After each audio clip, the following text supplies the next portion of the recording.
morning news in brief. War situation. Moscow. Red troops hold off German thrusts on 4 fronts. London. Churchill names new minister of propaganda. Berlin. Russian troops reported caught in many new traps. Beirut. British and French fortify Syria. London. Britain, despite aversion, whoops up Red Pact. London. Nazi tanker bombed. British claim big 8-day toll. Rome. Sinking of 2 British submarines. Destroyer claimed. La Paz. Former Bolivian cabinet minister seized in Nazi plot. News from Washington. Draftees protesting term extension threatened with court-martial. Secretary Ickes to check results of oil rationing order. Russia sets up shortwave radio station in Washington. Senator Reynolds fears curb on newspapers and seizure bill. Domestic news. It's Europe's war, not ours, says former Ambassador Cudahy. Landon demands Roosevelt tell people whether we're in war. Lou Fields, comedian for 60 years, dies of pneumonia. 15-year-old boy charged with girl's murder.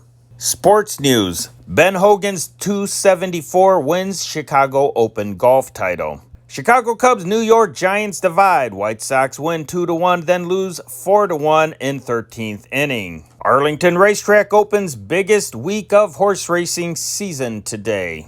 Colored baseball all-star nines are announced. Yankees score 6 runs in 17th to beat the Tigers 12-6. Cardinals sweep doubleheader from Braves, gain on Dodgers. Commerce and financial news. Union asks Roosevelt to seize aircraft parts plant. Downstate storage space to help ease Chicago grain glut. Find England supply sources outstrip those of Axis. It's a day-to-day lease on life and many plants needing steel. Good evening and welcome to July 21st, 1941. My name is Henry Chop, your host. We recreate radio schedules on this channel for those of you who are new to us, and there are many of you, and I appreciate you finding us. I hope you'll be around for the duration of the war. Not every day we have news events or news programming. Speaking of that, our first program tonight is a news event. We have President Roosevelt, and then following President Roosevelt, we have The Adventures of Superman, then The Lone Ranger, then the Chamber Music Society of Lower Basin Street with some big band music. And then we have Forecast and the Cavalcade of America, and I will tell you a little bit more about these programs in a little bit. If you enjoy the content of this channel, not only subscribe, but please donate to its upkeep.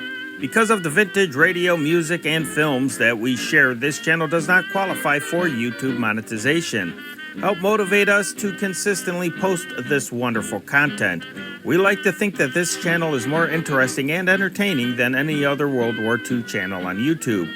Help us keep going by donating. In the expanded description section to this video, you will find 2 links for which to donate. One is for PayPal and the other is for a GoFundMe. If the GoFundMe link is outdated on this video, go to this channel's description or our latest video where you will find an updated link. Any little bit helps. If you love old-time radio, film, and music, don't forget to subscribe to this channel and click on the bell icon to get notifications as to when a new upload will premiere. If you are interested in World War II as much as I am, check out our other channel, the World War II newspaper channel. Expand the description section to this video and you will see a link that will take you there. Now I'd suggest listening to the latest upload to decide if it's your thing. Over there you will hear the Chicago Tribune read to you for between 90 minutes to 2 hours. You will get a much more detailed look about what it was like to actually live through World War II than I can give you just by sharing radio broadcasts. You will not only hear detailed news of the big battles and historical events, you will hear trivial facts about the war.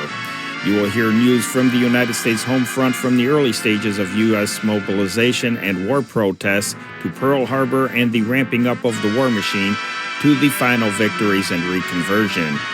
You will hear every facet of American life change forever. Some of you may wonder why we are skipping back and forth between 1938 and 1941 during this point in time. I used to have another channel where I started at 1938, and unfortunately that channel got taken down, so we are starting completely over. But I also wanted to keep going where we left off, which was the day after Christmas in 1940. And then once we reach December 31st, 1945, we were going to roll back and start over again from the point where we left off. But in the summer months, there was just not a lot of radio programming, especially in 1941. It gets a little better as we go through the war years. More summertime programs were recorded and kept, probably for their historical values, than there were in 1941. So to fill that gap, rather than taking a day off as often as I do sometimes, or as I would be a better way to put it, as I would if I did not post when I had no 1941 content, because I like to keep everything going according to the day of the week, I decided to start in January 1938 and do the uploads that were taken down. So that is the reason why we are going back between 1941 and 1938 during this point in time. And I know I do realize 1938 was a year before World War II, to most historians, officially broke out. But I thought that was an historic year because of the Austrian Anschluss and the Munich Agreement, which played a prominent role in the events that happened in 1939. Okay, I got that out of the way for you new subscribers. Let me tell you what we're going to listen to tonight. We're going to start things off with President Roosevelt. I do not have a specific time on this. I looked in the Chicago radio listings and did not see it listed in there. So my best guess is this was an unplanned speech. This is President Roosevelt from Washington, D.C. The description on this is radio address to the nation urging Congress to extend the one-year limit on Selective Service draftees. Then following that, we have The Adventures of Superman, a syndicated series. I did not see it airing in Chicago. I used the Chicago radio listings as my primary source of information. And then following The Adventures of Superman at 7:30 in the evening over the Mutual Broadcasting System, we have The Lone Ranger. And the title of the Lone Rangers episode tonight, Gentleman of Honor, not men, not plural, one man. Gentleman of Honor. And then following the Lone Ranger, we're going to tune the dial over to Chamber Music Society of Lower Basin Street, 8 o'clock in the evening over NBC Blue. Now, if you didn't want to listen to Chamber Music Society of Lower Basin Street, if you didn't want to listen to big band music, if you were in the mood for some drama, you could tune over to CBS for Forecast. Forecast was the summer replacement for the Lux Radio Theater. Last week, they did a 1-hour episode. What this was is essentially it was pilot episodes for radio programs. Some made the air. Last year we had Duffy's Tavern and Suspense, two of those would later make the air. Duffy's Tavern, I believe, in the 1941-42 radio season, and Suspense in the summertime months of 1942. So sometimes it takes a while for these programs to make the air, if they do at all. By the way, Duffy's Tavern made the air on a completely different network. It went on for NBC. So the pilot was on CBS, program was on NBC. Tonight we have two pilot episodes. We have during the first half hour, 8 o'clock to 8:30 in the evening, it's 51 East 51. And then during that was broadcast from New York. During the second half hour, which was broadcast from Hollywood, 8:30 in the evening, we have Memories of Mischa the Magnificent, and this stars Mischa Auer. And then following Forecast, we have the Cavalcade of America. Now, Chicago was kind of unusual with Cavalcade of America. It aired at 6:30 in the evening Chicago time if they would have carried the East Coast version of the program. Chicago, for whatever reason, Chicago station WMAQ chose to air it at 9:30 in the evening and carried the West Coast broadcast of the program. And their story tonight is O. Henry. I like that name, Henry. Something pleasant about it. All right, well, let's turn on this old tube radio. That's our time machine, and give this stuff a listen. Good afternoon, ladies and gentlemen. This is Carlton Smith of the National Broadcasting Company speaking from the White House in Washington. A few moments ago, the President of the United States sent a special message to the Congress, and that message is now being read in the Senate. Later, it will be read to the representatives. Earlier today, the Chief Executive called us to the White House to transcribe his message as spoken by himself, and he concluded his remarks just a few minutes ago. This unprecedented procedure was adopted to conserve the President's time and also to give wide distribution to his remarks. The presidential message relates to the retention of Selective Service draftees, National Guardsmen, and reservists in armed service for the duration of the national emergency. And now, by transcription from our NBC Washington studios, the voice of the nation's chief executive. Ladies and gentlemen, the President of the United States. Because I feel that the message sent to the Congress today ought to be made available to as many of our citizens as possible, I am reading the message myself for the information of the people of America. To the Congress of the United States. Last year, the Congress of the United States, recognizing the gravity of the world situation, held that common prudence required that American defense, at that time relatively very weak, be strengthened in its two aspects. The first called for the production of munitions of all kinds. The second called for the training and service of personnel. The Selective Training and Service Act authorized the annual induction into military service of a maximum of 900,000 men for this training and service, of whom 600,000 are now in the Army. The Congress also authorized the induction into service of the National Guard, the reserve officers, and other reserve components of the Army of the United States. In the absence of further action by the Congress, all of those involved must be released from active service on the expiration of 12 months. This means that beginning this autumn, about 2/3 of the Army of the United States will begin a demobilization. The action taken last year was appropriate to the international situation at that time. It took into consideration the small size and the undeveloped state of our armed forces. The National Guard, which then formed the bulk of these forces, had to be seasoned, its technical training and general efficiency greatly improved, and the ranks of the National Guard and the regular Army had to be brought to full strength. And in addition, the Army required for its tremendous expansion the services of approximately 50,000 reserve officers. In effect, two steps were taken for the security of the nation. First, the Selective Service Act initiated annual military training as a prime duty of citizenship. Second, the organization and training of field armies was begun. Training in teamwork, company by company, battalion by battalion, regiment by regiment, and division by division. The objective was to have ready at short notice an organized and integrated personnel of over 1 million men. I need scarcely emphasize the fact that if and when an organized and integrated company, battalion, regiment, or division is compelled to send 2/3 of its members home, those who return to civil life, if called to the colors later on, would have to go through a new period of organization and integration before the new unit to which they were assigned could be depended on for service. The risks and the weaknesses caused by dissolving a trained army in times of national peril were pointed out by George Washington over and over again in his messages to the Continental Congress.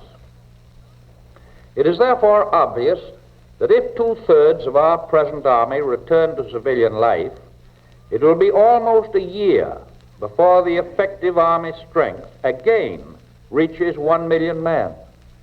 Today it is imperative that I should officially report to the Congress what the Congress undoubtedly knows, that the international situation is not less grave, but is far more grave than it was a year ago. It is so grave, in my opinion, and in the opinion of all who are conversant with the facts, that the Army should be maintained in effective strength and without diminution of its effective numbers in a complete state of readiness. Small as it is in comparison with other armies, it should not suffer any form of disorganization or disintegration. Therefore, we would be taking a grave national risk unless the Congress were to make it possible for us to maintain our present full effective strength and during the coming year give training to as many additional Americans as we can, when immediate readiness for service becomes more and more a vital precautionary measure. The elimination of approximately 2/3 of our trained soldiers and about 3/4 of the total officer personnel would be a tragic error.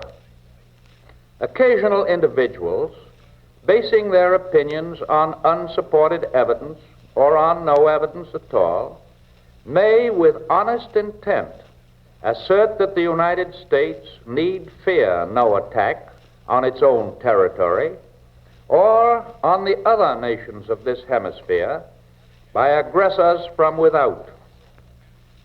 Nevertheless, it is the well-nigh unanimous opinion of those who are daily cognizant as military and naval officers and as government servants in the field of international relations that schemes and plans of aggressor nations against American security are so evident that the United States and the rest of the Americas are definitely imperiled in their national interests.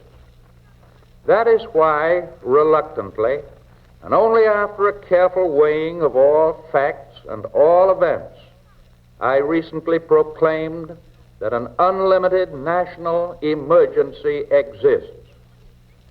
It is not surprising that millions of patriotic Americans find it difficult in the pursuit of their daily occupations and in the normal lives of their families to give constant thought to the implications of happenings many thousands of miles away.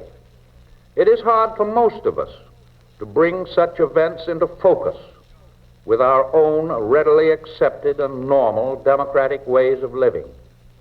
That is why I must refer again to the sequence of conquests, German conquests or attacks, which have continued uninterruptedly through several years, all the way from the coup against Austria to the present campaign against Russia.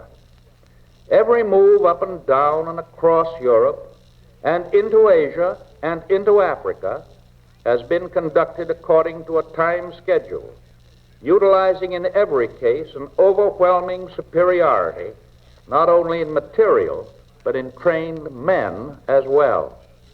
Each campaign has been based on a preliminary assurance of safety or non-aggression to the intended victim.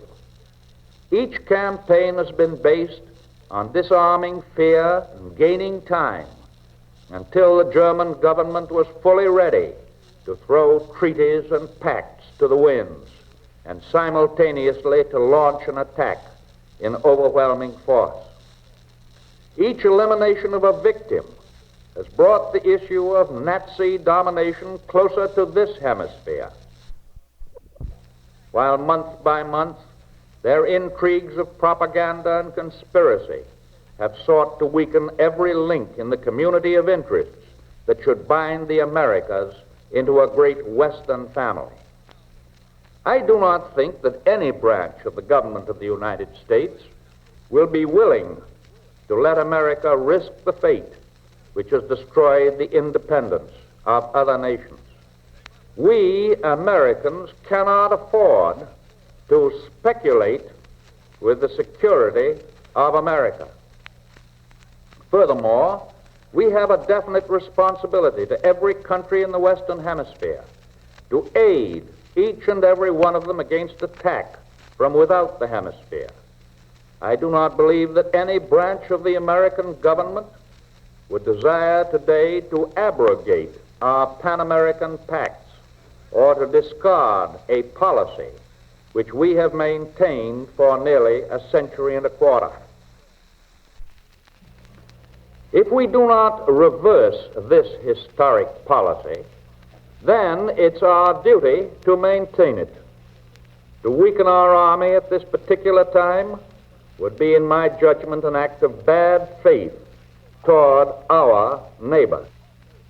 I realize that personal sacrifices are involved in extending the period of service for selectees, the National Guard, and other reserve components of our Army. I believe that provision now can and will be made in such an extension to relieve individual cases of undue hardship, and also to relieve older men who should in justice be allowed to resume their civilian occupations as quickly as their services can be spared. Nevertheless, I am confident that the men now in the ranks of the Army realize far better than does the general public the disastrous effect which would result from permitting the present Army, only now approaching an acceptable state of efficiency, to melt away and set us back at least 6 months while new units are being reconstituted from the bottom up and from the top down with new drafts of officers and men. The legislation of last year provided definitely that if national danger later existed, the 1-year period of training could be extended by action of the Congress. I do not believe that the danger to American safety is less than it was 1 year ago, when, so far as the Army was concerned, the United States was in a woefully weak position. I do not believe that the danger to our national safety is only about the same as it was a year ago. I do believe, I know, that the danger today is infinitely greater. I do believe, I know, that in all truth we are in the midst of a national emergency. I am not asking the Congress for specific language in a specific bill, but I can say frankly that I hope the Congress will acknowledge this national emergency either for a specific period or until revocation by the Congress or the President. The objective is, of course, the all-important issue. It is to authorize continuance in service of selectees, National Guard, and reserve components of the Army and the retired personnel of the regular Army, with the understanding that should the exigencies of the situation permit, early return to civil pursuits will follow in due course. Because of the swiftness of modern events, I think the Congress should also remove the restrictions in regard to the numbers of selectees inducted each year for training and service. And in order to reduce individual hardships to a minimum, I urge that the Congress provide that employers be asked to continue to keep jobs open for their employees who have been held in the Army. For my part, I will direct the return to civil life of officers and men whose retention on active duty would impose undue hardship, and that selectees and enlisted men of the National Guard who have reached the age of 28 be transferred from active service to a reserve component as rapidly as possible. At great cost to the nation, and at increasing dislocation of private buying, we are accepting the material burdens necessary for our security. In such matters, we accept the fact of a crisis in our history. It is true that in modern war, men without machines are of little value. It is equally true that machines without men are of no value at all. Let us consolidate the whole of our defense, the whole of our preparation against attack by those enemies of democracy who are the enemies of all that we hold dear. One final word. Time counts. Within 2 months, disintegration which will follow failure to take congressional action, will commence in the armies of the United States. Time counts. The responsibility rests solely with the Congress. Ladies and gentlemen, you have just heard a special message by the President of the United States to the Congress relating to the retention of draftees and National Guardsmen in armed service. This message was unique in that it was transcribed by the Chief Executive a little earlier today from his offices in the White House and has been heard at this time over the combined NBC networks simultaneous with its reading before Congress. This program reached you from Washington. This is the National Broadcasting Company. Stay tuned next for the adventures of Superman. Presenting the transcription feature, Superman!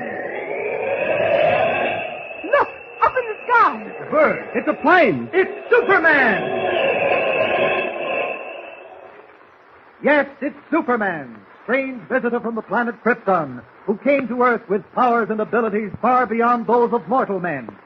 Superman, who can leap tall buildings at a single bound, race a speeding bullet to its target, bend steel in his bare hands, and who, disguised as Clark Kent, mild-mannered reporter for a great metropolitan newspaper, fights a never-ending battle for truth and justice. And now to our story. As you remember, Clark Kent and Jimmy Olsen, traveling by dog sled through the North Woods and planning to cross the border into Canada, stumble into a mysterious adventure their first night out. Two hard-bitten men, known to us only as Bull and Chuck, have been engaged in the smuggling of valuable mink furs from Canada to the United States, making use of an airplane to drop large bundles of the skins near their shack in the woods. But Kent and Jimmy soon found out what was brewing and decided to investigate. They found one of the bundles that had been dropped from the plane the night before and dragged it back to their camp in a clearing. Bull, the leader of the smuggling gang, aware that Kent has the furs and suspecting him of being a government agent, plans to strike back. So Chuck, his henchman, has started for the clearing where Kent, Jimmy, and their guide Batiste have camped. Chuck has orders to pretend to give himself up, lead Kent back to the shack, and in that way give Bull a chance to get Jimmy and Batiste while they're alone. At the moment, Kent has no knowledge of this scheme. He and Jimmy and their French-Canadian guide are grouped around the bundle of furs, admiring them. Listen. How much did you say they were worth, Betsy? The price of skin like this, mon fils, they are way up. Très magnifique. I know, but how much are they worth? $100? $500? Oh, don't be silly, Jimmy. These skins would bring $5,000 in the American market. $5,000? Maybe more. You mean to say what's in this bundle is worth $5,000? Oh, certainement. Now look at this skin. She's beautiful. So soft, so dark. Never have I seen such skin. Never. Gosh, Mr. Kent, maybe we better go into the mink hunting business. $5,000. Now, You think it is so easy to trap the mink, mon petit? You think he come to you like puppy dog? Oh, no. He's very clever, the mink. He's hard to catch. Hard and vicious, Jimmy. A mink can bite a man's finger off. Really? Ah, oui. See, they belong to the rodent family. You know, rats and weasels. What? Sure. They're very timid, but once they're cornered, they fight like wildcats. Well, then maybe we better not go into the mink catching business. If I'm going to be a newspaper reporter someday, I need all my fingers. Right, you are, Jimmy. Well, now that we've got $5,000 worth of mink skins, what are we going to do with them? Say, couldn't we keep some for a fur coat for Miss Lane? Oh, that's a nice thought, Jimmy. But you see, they don't belong to us. No, I think the best thing to do is... What's the matter, Mr. Kent? What are you staring at? There's a man coming along that trail through the woods in this direction. Don't move. I see him. It's one of the fake game wardens. Sacre bleu, I get my rifle. Here we are, Batiste. He's not armed. What do you think he wants, Mr. Kent? I don't know, but we'll find out soon enough. Here he comes. Don't shoot, mister. I want to talk to you. He's got his hands above his head. All right, come on. Okay. Looks kind of funny me coming here, but I got a reason. A good reason. What's the reason? I had enough of this business. I'm through. Enough of what business? Helping that guy smuggle them mink skins in. I don't like it. Oh? What made you suddenly decide you didn't like it? Well, because he wanted me to help him bump you off. That's why. I never hurt a guy in my life, mister, and I ain't starting now. He wants to finish you, but I don't want no blood on my hands. Not me. So you're giving yourself up? Yeah, that's it. Huh? Where is your boss? Back at the shack. Listen, he's seen how you found them skins. Oh, he knows we have them, eh? Yeah, and he wants them bad. Bad enough to take a chance on a murder rap to get him. But not me. No, sir. What's your name? Chuck. Chuck Connor. And your boss? Bull Raglan. He's plenty tough, mister. He's got ice water in his veins, and he hates government men. That's why he's out to get you. Government men? Why? Oh, so he knows I'm a government agent, eh? Yeah, he knows. Well, Chuck, I think you were wise to quit when you did. Now you can do something for me. Sure. Anything. You can lead me to that shack in the woods. Oh, gosh, Mr. Kent, don't do that. You heard what he said. His boss will shoot Now, you. don't you worry, Jimmy. He won't get a chance. You and Baptiste stay right here and wait for me. Chuck can show me where the shack is, and I'll take care of the rest. Oh, I wish you wouldn't do it, Mr. Kent. Why can't we go back to Mulvey and get some cops and bring them here? Some cops? Where do you think you are, on Main Street in Metropolis? There aren't any cops in Mulvey. Oh, what about forest rangers or sheriffs or something? Now, don't you worry, Jimmy. I'll be perfectly all right, and I'll guarantee to bring Mr. Bull back here with his horns chopped off. Let's go, Chuck. Monsieur, why you do not take the rifle? I won't need it, Baptiste. Just you sit tight. I'll be back soon. This I do not like. I wish he wouldn't take chances like that. Someday he'll be sorry. That is very bad, very bad. Why does he not ask Baptiste to go with him, huh? Sacre with the rifle, Baptiste can shoot the wings of the fly. In all the North Country, there is not one man who can shoot rifle like Baptiste, no. Boom, boom, and this Mulvey is finished. Maybe you better take the rifle, Baptiste, and follow Mr. Kent. No. Monsieur, he give the order. Baptiste, he is paid to follow the order. Oh, gosh, I'm worried stiff. What if Bull sees him coming and just shoots him without warning? It is very bad. I'm going after Mr. Kent. I won't let Stay him... where you are, kid. Who said that? Who? Look, in the back of us. Don't move, either of you. I got a very nervous finger on the trigger of this rifle. The other one. It's Bull. Oh, so you know my name. That makes it nice and cozy. Stop inching over, Canuck, or I'll drill you full of holes. You're very brave with rifle. Put down the rifle, Baptiste, show you. We'll try that some other time. Right now, I got business to take care of. Hitch your dogs to the sled. I do not take the order from you. You'll take this order. Hitch 'em up. Go ahead, Baptiste. You better do as he says. Wait a minute. Let me get that gun out of the sled. Okay, now hitch 'em up and make it fast. Sacre bleu for 2 cents piece, Baptiste will punch me in the nose. What are you after, mister? You'll find out, kid. Well, you can have the furs if that's what you want. Thanks. That's very generous of you. Anybody ever tell you got a heart of gold? Come on, Canuck, stop stalling. All right, kid, get into the sled. Why? Never mind why, get in. Hey, you, Canuck, put that bundle of skins in the sled. Yeah, you heard me. Put them in the sled. No comprends, monsieur. Oh, I see. All of a sudden, you don't understand English. Maybe a little dose of lead will teach you the language. Baptiste, put the furs in. He'll shoot you. You got the right idea, kid. Well, what'll it be? That's better. Dump them in the sled. Okay. Now, both of you get in. You drive, Canuck. I'll walk beside you. And remember, keep them dogs moving slow, or I'll empty this rifle into your back. Where are we going?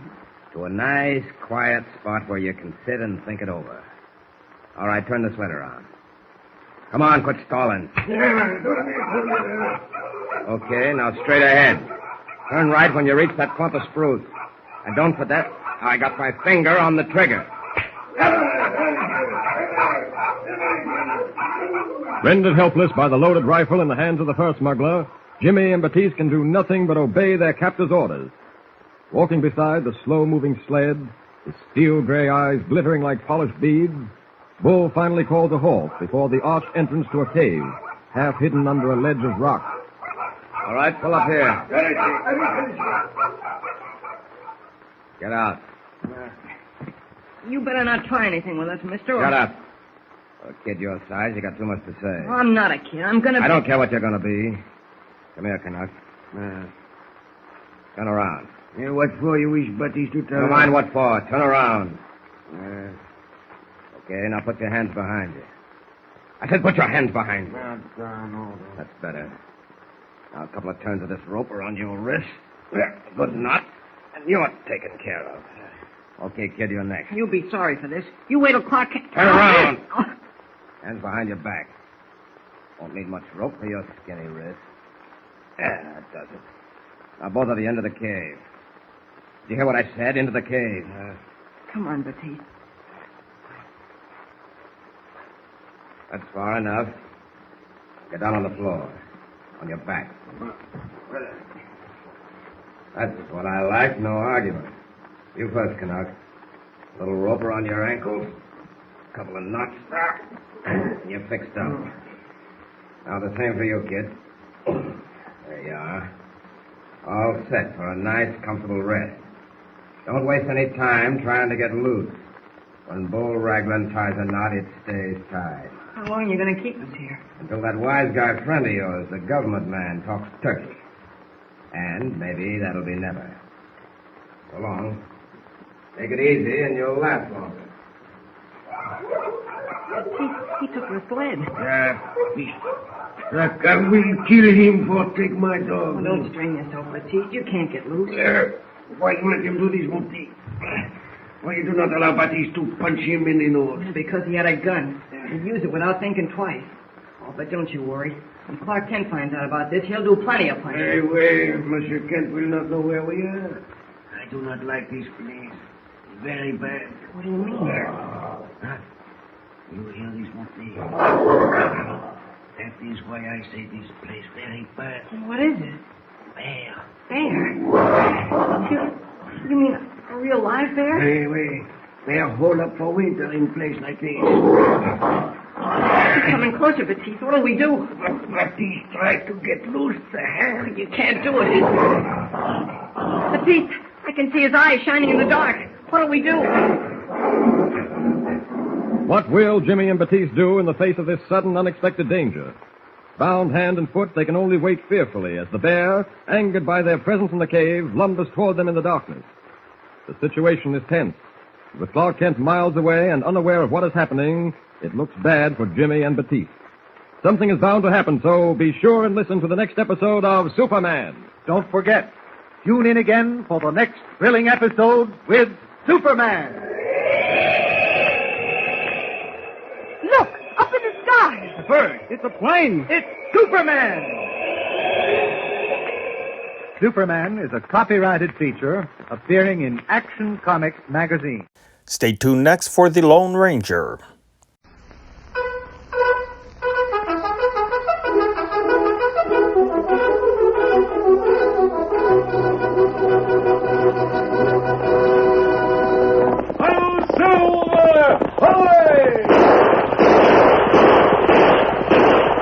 Fiery horse with the speed of light, a cloud of dust, and a hearty hi-yo, Silver, the Lone Ranger.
With his faithful Indian companion Tonto, the masked rider of the plains led the fight for law and order in the early days of the western United States. Outlaws and confidence men, road agents and rustlers learned to fear his strength and courage. Nowhere in the pages of history can one find a greater champion of justice. It was he more than any other man who brought law and order to the lawless frontier. Return with us now to those thrilling days when the West was young. From out of the past come the thundering hoofbeats of the great horse Silver. The Lone Ranger rides again. Oh, Silver! We're heading for the range country. There's going to be trouble. Hello, Silver! Away!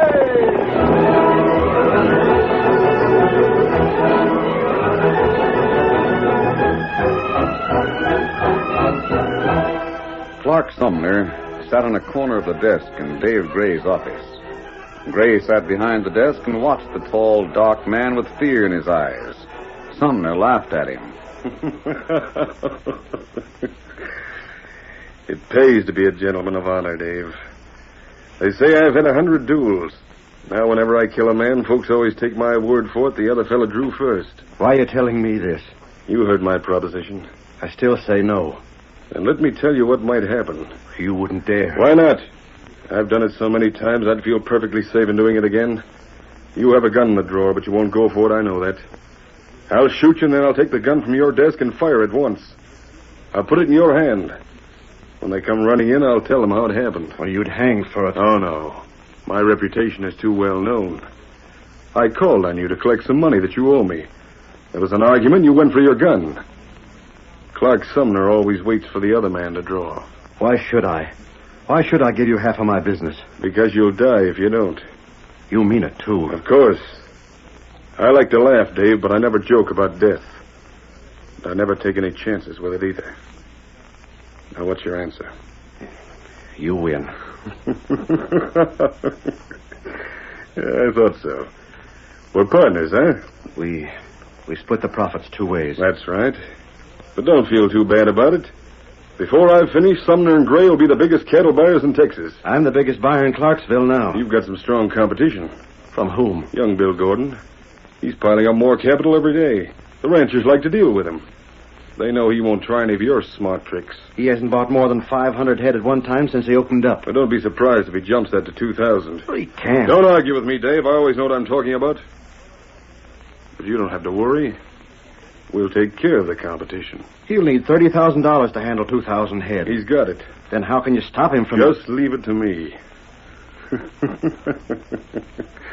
If I can't figure out any other way, there'll be another duel. How can you laugh? You're a rotten, cowardly killer. Oh, no. A gentleman of honor, Dave. I've had to take you into my confidence, but keep it to yourself. Clark Sumner is a gentleman of honor.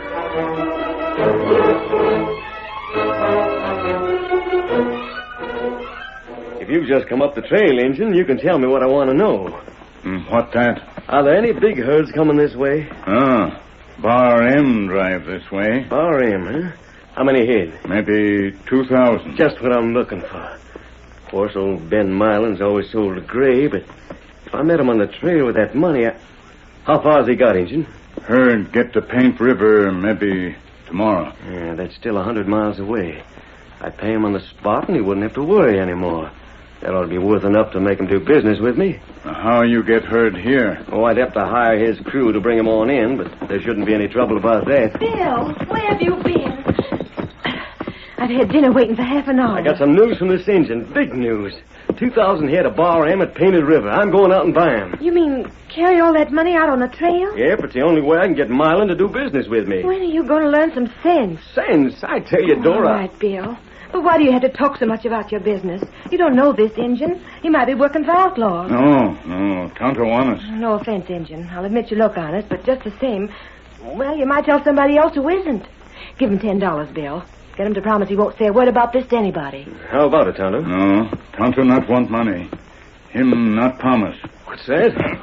Get him up, Scout. Did you hear that? He wouldn't promise. Come back here. You'll have to change your plan. Not much. But, Bill, you I can take care of myself. That's the only place I can work the deal. I'm hitting the trail for Painted River. Where is Painted River, my friend? What? Oh, dear. I asked where Painted River is. Didn't you say you were going there? That's my business, stranger. You tend to your own. Good advice, Gordon. You can depend on it. I shall.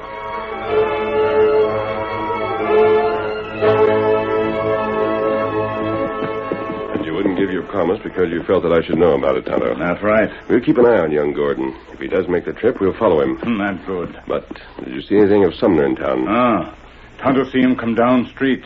That's why Tonto right way fast. Good. If he knows we're around, he'll be careful. Him plenty bad feller. A crook and a killer. So far, the law's never been able to touch him, but he isn't going to add to his reputation if we can help it. You'd better stay in town. If he... What you think? If Sumner should happen to find out about this trip of Gordon's, Bill would never get to Painted River. Tonto tell him watch out? No, Tonto. We'll make his safety our responsibility. If Sumner tries anything, we'll be ready. Get back here as fast as you can the moment either of them makes a move.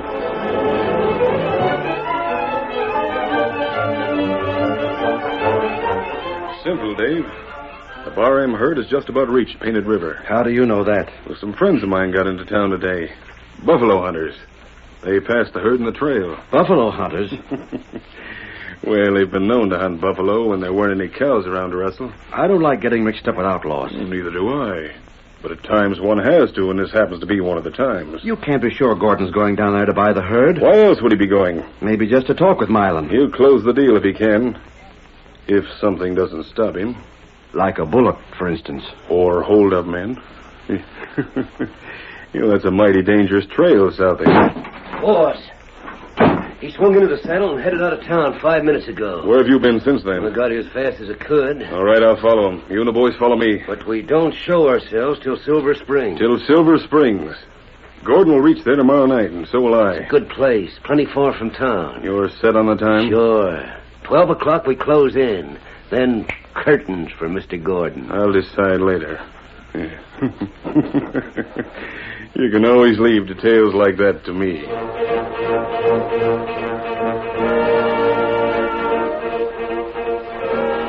Oh, that's the hombre who's been following me. Strange you wanted to know about Painted Creek. Howdy. Hello. Gotta let him camp here. It's the only water for miles. I wish I'd have camped. Been mighty hot and dusty, hasn't it? It usually is on the trail. Yep. Mind if I share your camp? Not if you do your share of the work. I see you got a fire lit. Yeah, but we could use more wood. Why don't you chop some while I get some grub? Sure thing. Oh, by the way, where you heading? The other day you told me to mind my own business. That goes for you, too. But it'd only be friendly to tell you who I am. The Lone Ranger, maybe. No, Gordon. He wears a mask. Name is Sumner. Clark Sumner. Does that mean anything to you? I guess you know what it means. Uh-huh. Stories get around out here. Sometimes they're true and sometimes they aren't. But it always pays to be careful just in case they are. We'll need more wood. Sure, I'll be getting it. I'll get enough to last us till midnight.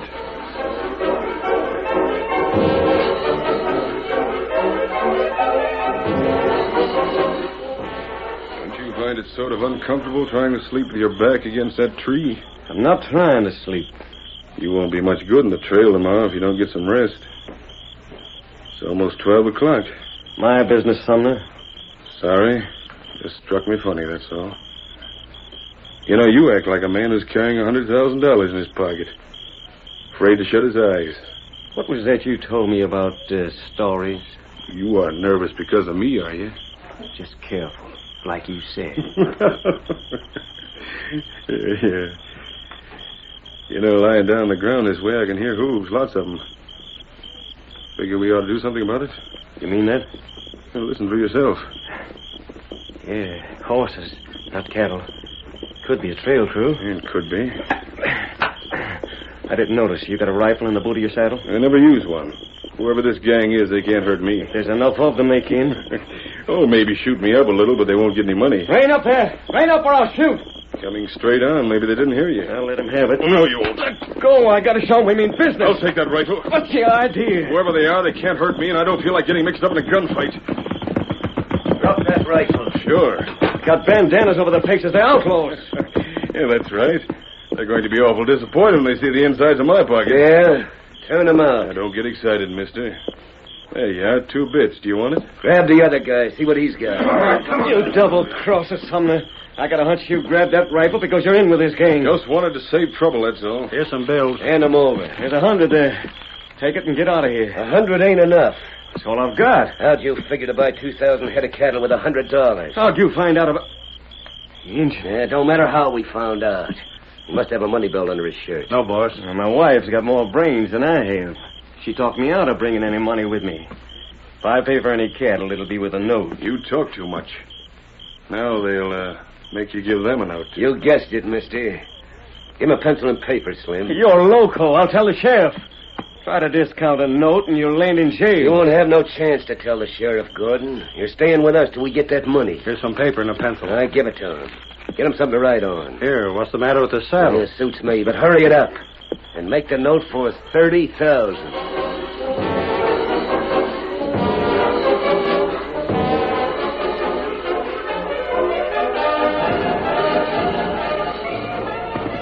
Seen those men before? Big one talked to Sumner in town. There's no point in waiting any longer. We got Bill out of there. What do you think him write? Nothing he wants to write.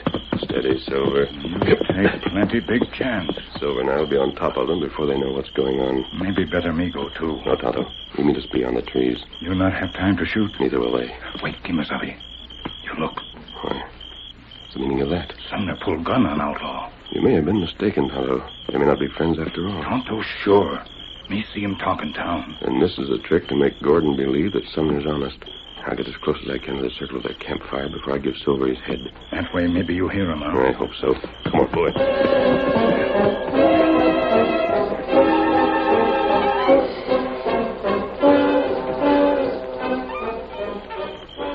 Feel this gun sticking in your ribs, can't you? What do you want? Just hold him there. I'll get our horses ready, Sumner. Now, don't make any move just yet. Why not? I want to get this hombre's gun. You'll never get away alive. Tell your men to walk by here one by one. Drop their guns on the ground. You heard him, boys. Yeah, we heard him. All right, Slim, start it off. I'll start it off.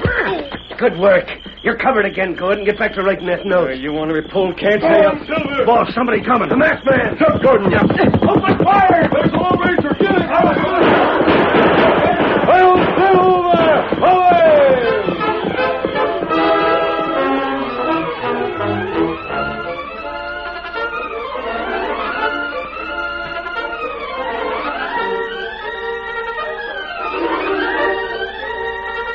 The curtain falls on the first act of our Lone Ranger drama. Before the next exciting scenes, please permit us to pause for just a few moments.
Continue our story. The Lone Ranger and Gordon raced away from Silver Springs. They met Tonto beyond the trees and then continued on across the plain. The outlaws started in pursuit, but even carrying double, Silver was more than a match for any of their horses, and they were soon left far behind. Finally, another spring was reached, and the masked man reined up. We'll stay here for the rest of the night, Tonto. Get down, Gordon. We'll unsaddle the horses and then get some sleep. Mister, if you're really the Lone Ranger, why'd you leave Sumner back there? That's where he belongs. I don't think so. He may have done some things in the past that you don't like, but he risked his life for me tonight. And now that I've got away, those crooks will get even. They might even kill him. It wouldn't surprise me if they were working for him. You can't say that. You must have been close enough to see him stick a gun in the leader's ribs. One of the others knocked him out. I heard his voice as we rode away. No, I didn't. And you couldn't have. We won't argue about it. Now, the only question is, what do you want to do? Go on to Pended River or back to Clarksville? I want to help Sumner. And you'll have to do it alone. I don't believe you're the Lone Ranger at all. Oh, you plenty foolish. A man's got to stand by his friends. It does you credit to feel that way, but Sumner isn't a friend. He risked his life for me. That trick? It couldn't have been. Gordon, you can meet men Milan or go home. Take your choice. I'll go on.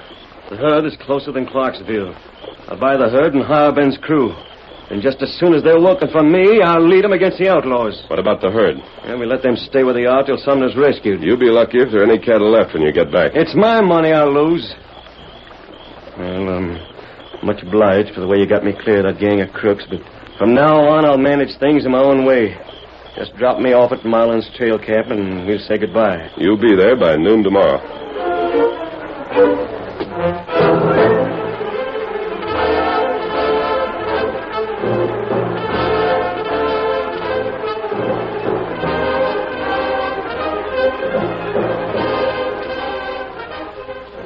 You have plenty food? Yeah. And we hit trail. Well, where's the masked man? Him leave before sunrise. You ride us, Tonto. Where'd he go? Oh. If it was back to get Sumner, I'd sure think a heap more of them than I do now. No, him not there. You ride with Tonto to trail camp. You know, I'm ready to start any time. Here, Scout. And if I'd never see you with a masked man again, it'll be too soon. You get up. Sometime maybe you'll think different. Get him up, Scout.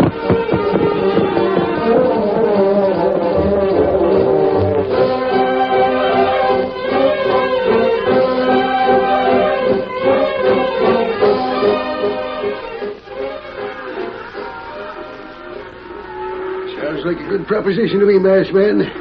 Sell the herd here, and I won't have to worry about getting it any further. You won't make any mistake in dealing with Gordon, Ben. He's honest, and he'll give you a good price. But for his sake, I'm asking you to refuse. What's that? He's young and headstrong. He'll hire your crew at the same time he buys the herd. Of course, he'll have to. Then, just as soon as the men are working for him, he plans to leave the cattle and go after a gang of outlaws. Outlaws? Around here? Yes.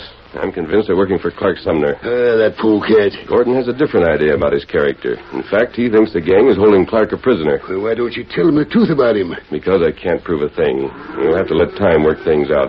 You want me to refuse to sell? Until you get to town. Promise that you'll sell to him there if he travels with you. What's the idea of that? Sumner's out to break Gordon. He'll think he's bought the herd if he travels with it. He'll do his best to keep it from reaching town. My cattle. You're asking me to step into an awful lot of trouble when I could just as easy avoid it. I never knew you to avoid a fight when you were on the right side. Well, I ain't starting now, masked man. You figure when those cooks come out in the open, we can round them up, don't you? That's what I'm hoping. Then you can count on me. Good. Whatever they try, we'll be ready for them.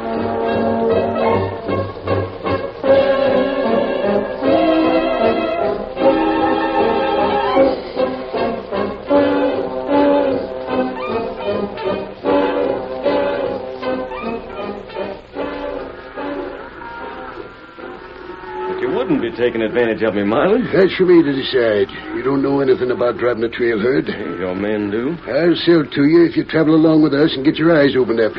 Well, as a matter of fact, I had a little job for your crew that can't wait. Could I hire them for 24 hours? You going loco?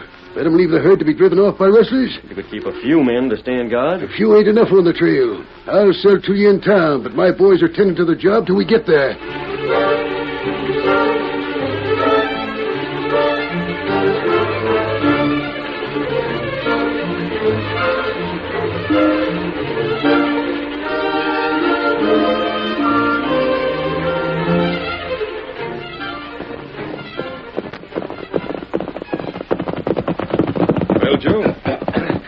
Made the deal all right, and they're on the move. Any sign of the masked man, the Indian? Nope. Just Gordon and Milan and the trail crew. That's fine. How long before they get here to Silver Springs? Tomorrow night. Tomorrow night, huh?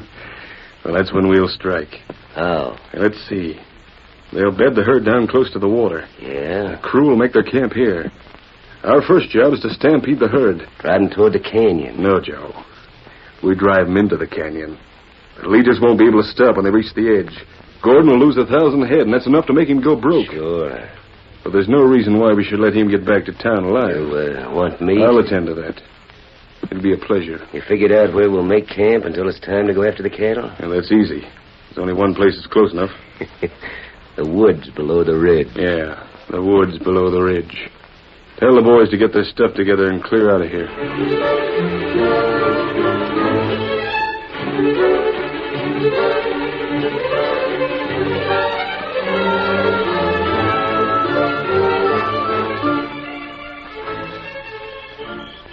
right here the gang caught us, Ben. So we camped. Didn't clear out till yesterday, I'd say. What time is it? About 10 o'clock. It was later when they rode up. Close to midnight. Think they might pay us a call tonight? I almost hope they do. It'd give me a chance to get even for what they did to Sumner. You don't know they did anything? It stands to... Listen, somebody riding this way. Could it be any of the crew? It shouldn't be. No reason for the night riders to come in so early, and all the rest of the boys are sitting around the other fire. You better have your gun ready. Warn the others, too. I can see who it is now. White horse in a paint. It's a masked man again. Howdy, mister. Are you ready, Ben? Any time you say. Then call your men together. We'll have to move fast. All right, boys, into the saddle. What for? Where you going? We're taking care of that little job you were so anxious about. The outlaws? Get into your saddle. Hey, there's no need for questions when you're following the Lone Ranger. Let's go, masked man. Get him up, Scout. Ho, Silver! Away!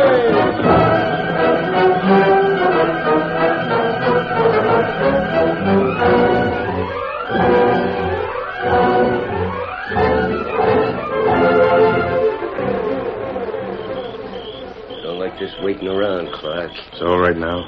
We go after the herd? Yeah. Just about now that one of the night riders heads into camp for coffee. Leaving only one behind. It won't take long to get rid of him.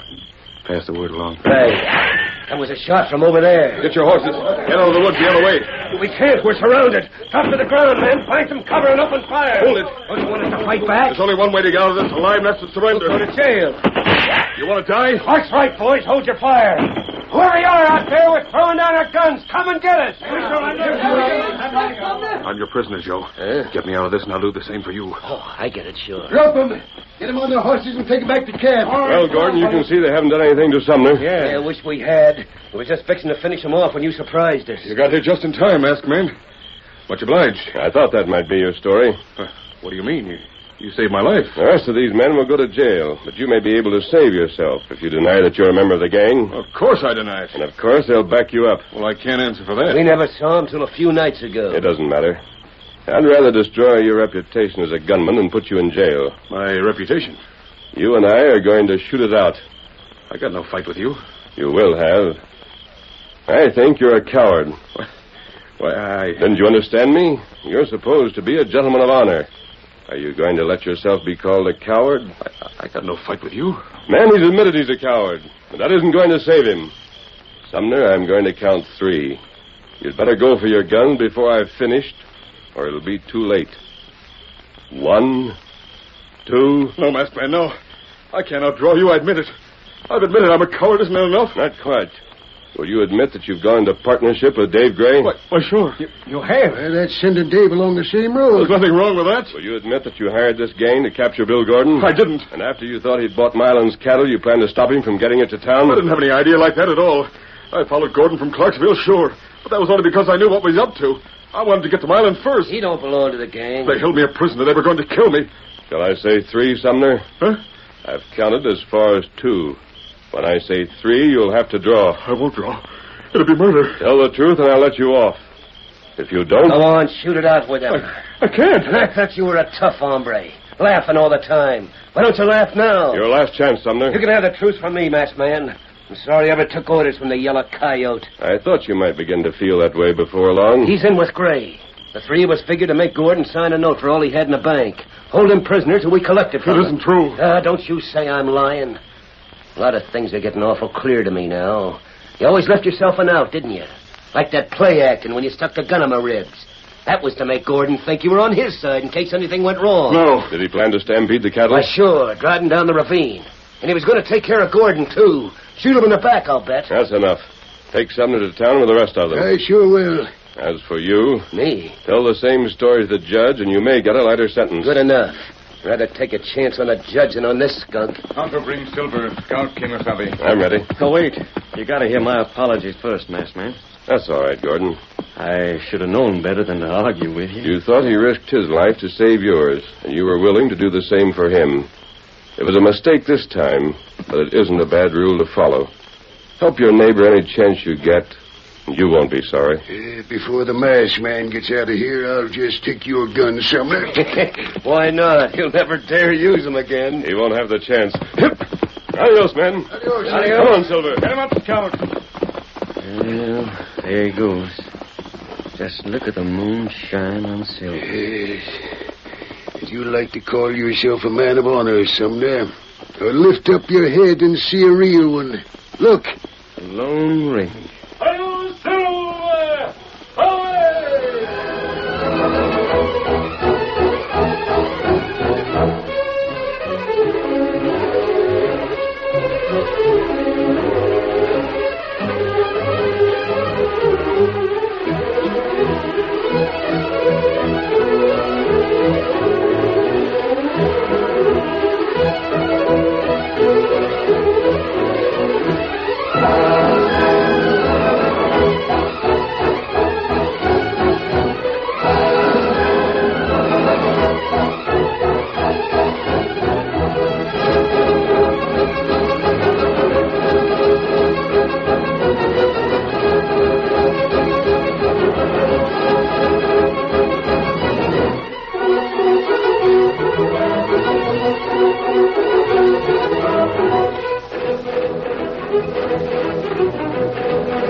The story you have just heard is a copyrighted feature of the Lone Ranger Incorporated. Stay tuned next for the Chamber Music Society of Lower Basin Street.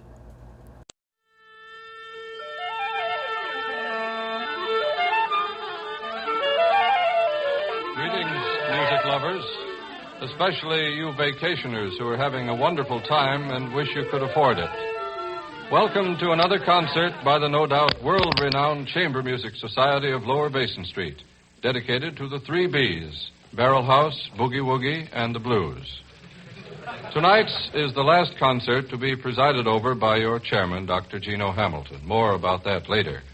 Our concert tonight is being attended by some 300 cadet officers of the United States Naval Reserve training ship, the Prairie State, now docked in New York.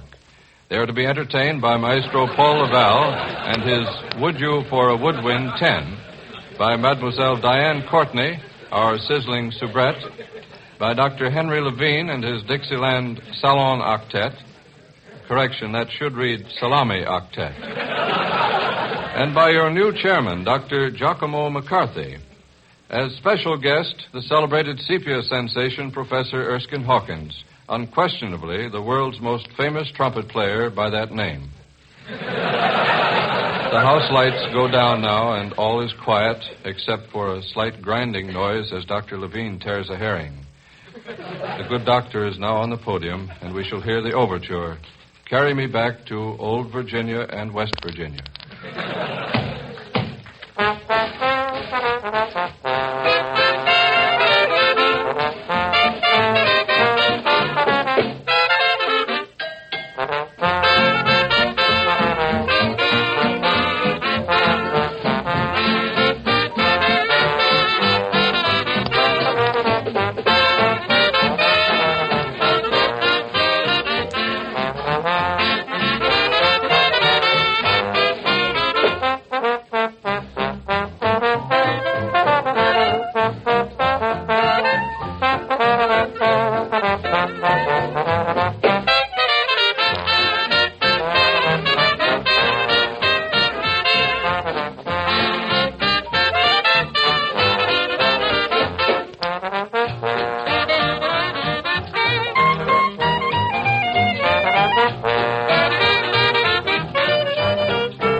we told you, we have with us tonight some 300 cadet officers from the United States Naval Reserve training ship, the Prairie State. They're all dressed up in their summer whites, and a finer-looking group of men never suffered from seasickness. One of these young officers is Cadet Hugo Perrin, who is a cousin of Mademoiselle Diane Courtney. When Cadet Perrin asked for shore leave so he could attend this concert, his commanding officer gave all 300 midshipmen liberty for the night. So, as you can see, our Navy is interested in culture as well as seamanship. These men are following... They are following in a truly great tradition, the tradition of John Paul Jones, of Lawrence, of Sims, of Farragut, and of Popeye the Sailor. Seriously, though, there is no greater patriotism than service in defense of one's country. Mademoiselle Diane Courtney echoes those sentiments now as she salutes these cadet officers and the entire United States Navy with the folk jump, Blow the Man Down.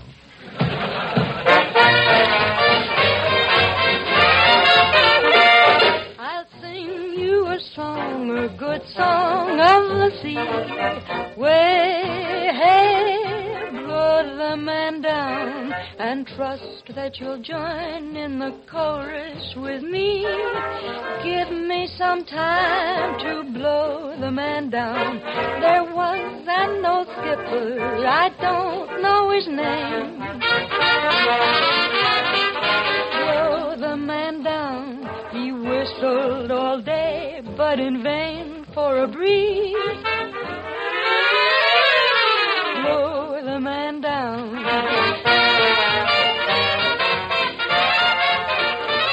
A seal heard his whistle and loudly did call, "Hey, roll up your canvas there, your spanker and all." The breeze, it blew gaily, a terrible gale. The ship flew along with nary a sail. Now my story is over, I can't leave, can't be late. Hi-ho, 'cause I've got a date. Yes, I've got a date with all the handsome gates from the USS Prairie State.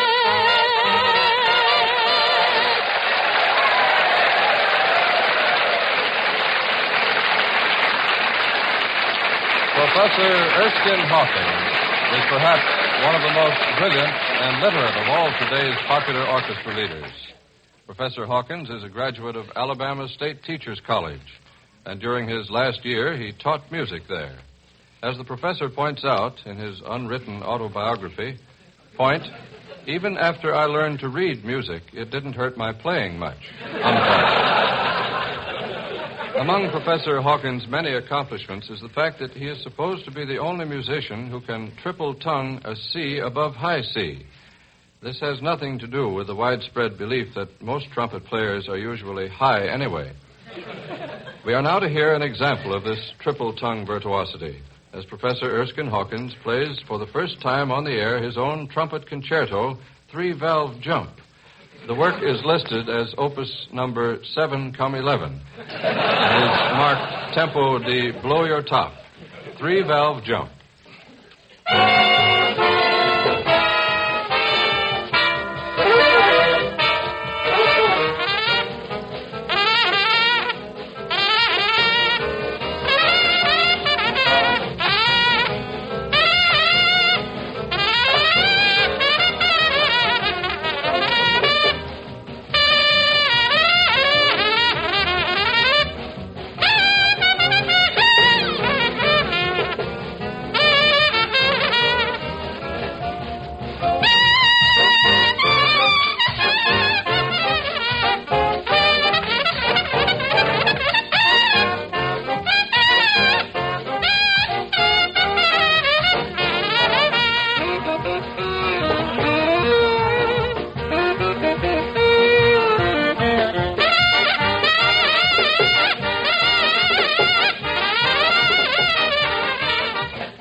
Not now, Giacomo. Dr. McCarthy seems to be impatient. Let's see now, where were we?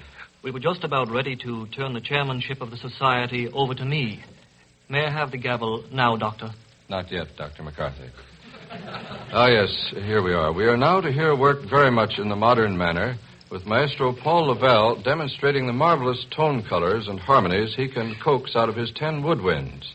The selection is titled Clarinet in a Haunted House. There is some confusion in the title, however, as it is a well-known scientific fact that if a clarinet is played long enough and loud enough, even a ghost will get out of the house. Here, then, is Clarinet in a Haunted House.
Yes, Giacomo, now. It is now my rare privilege, fellow members, to present your new chairman of the Chamber Music Society of Lower Basin Street, who from now on will preside over the concerts. His name is Dr. Giacomo McCarthy, world-renowned musicologist, about whose knowledge of music it has been said, quote, unquote. Of Dr. McCarthy's voice and diction, it has been said, when better lines are fluffed, McCarthy will fluff them. Dr. McCarthy. Thank you, Dr. Hamilton. That is indeed high praise. And on me, it's becoming. What Dr. Hamilton did not tell you, fellow members, is the fact that he is giving up the chairmanship of the society because he has been promoted. His work henceforth will be that of a production director. As you all know, a production director is a sturdy little man who sits in a glass-enclosed control room listening to actors and musicians while holding his nose. To voice our farewell sentiments to him, we have selected Dr. Henry Levine to say a few simple words. The reason we selected Dr. Levine was that he's been begging us to be allowed to talk on the radio ever since his first vocal appearance. That was on our recent Dinah Shore homecoming concert. Now, according to loose talk among Dr. Levine's musicians, that one appearance as an actor brought out the ham in him. In fact, his musicians are saying that if you put a piece of rye bread on either side of him, all you would need would be mustard. Here is Dr. Hartlips Levine and his original poem of farewell to Dr. Gino Hamilton. Gee, Dinah, you're finer than you ever were before, sure. I love you dearly. At least I do nearly, except if my wife is listening in which case I aren't, darned. But Dr. Levine, this is Dr. Hamilton, not Dinah Shore. Gee, I thought she certainly had changed a lot. Dr. Levine, your poem about Dr. Hamilton, please. Dr. Gino, you are going, and we are sorrowed. Before you are going, how about paying the $2 you borrowed? Thank you, Dr. Levine. And may I say, in closing, that all of us here, both old and new, most sincerely wish Dr. Hamilton the best of success in his new career. When it comes to making a song popular, the world of music knows no greater power than that of Dr. Harry Lillis Crosby, the distinguished horse breeder who does a little singing on the side. In fact, it is said that Dr. Bing's voice is so magnetic that his horses will not run while he is singing, or when he isn't singing either. This power was illustrated in the case of the early American hillbilly, It Makes No Difference Now, which became a leading hit after Dr. Bing had sung it once. We hear this work now as interpreted by Dr. Henry Hotlips Levine and his Dixieland octet of 8 jerks from Georgia. It makes no difference now.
To salute the 300 young cadet officers of the United States Navy who tonight are our guests. All these young men say they like being on a bat, and furthermore... Dr. McCarthy, if you are to be the Society's chairman, you'll have to read your lines a little more carefully. That word is not bat, it's boat. Well, fluffed my mouth, I left out the O. All these young men say they like life afloat, and that they feel honored by their acceptance into the world's greatest navy, our own. And when they become trained as fighting men, perhaps they will go out and round up a sponsors. Mademoiselle Diane Courtney now sings a unanimous request of these Navy men, Nellie Bly.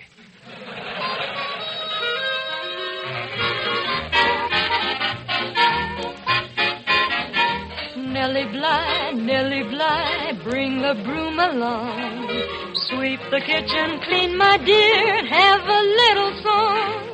Poke the wood, lady love, make the fire burn. While I take the banjo down, give the mush a turn. Hi, Nellie, poor Nellie, listen, love to me. I'll sing for you, play for you a dulcet melody.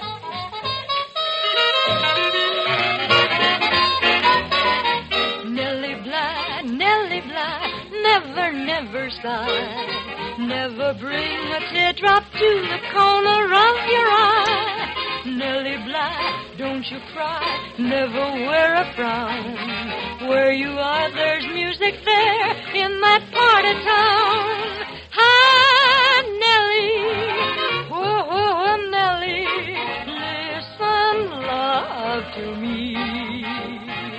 I'll sing for you, and Paul will play for you. Hi, Nellie. Hi, boy. Hi, Nell. We'll sing and play for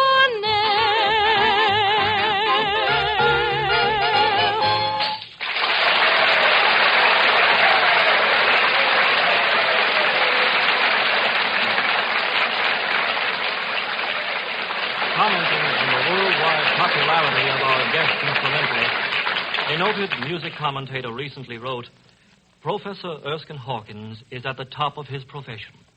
Since he has begun playing professionally, he has not missed more than half his meals. Actually, Professor Hawkins is shortly to open at one of New York's largest theaters. Also, he is being paid for tonight's concert. So, if they happen to be listening in up at Aunt Mandy's barbecue pit and tea shop in Harlem, they can put a couple of pork chops on the fire. For his encore appearance, Professor Hawkins joins all the musicians in both our groups for his hot concert version of Amapola.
In America of modernism in music.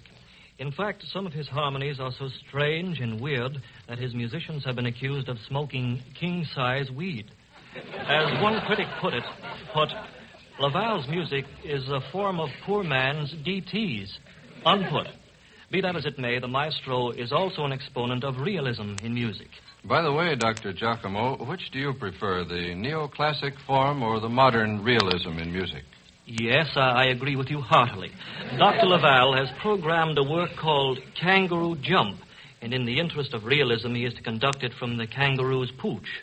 Dr. McCarthy, kangaroos do not have pooches. The word is pouch. Thank you, Doctor. The maestro is now removing 2 small kangaroo hitchhikers from the pouch.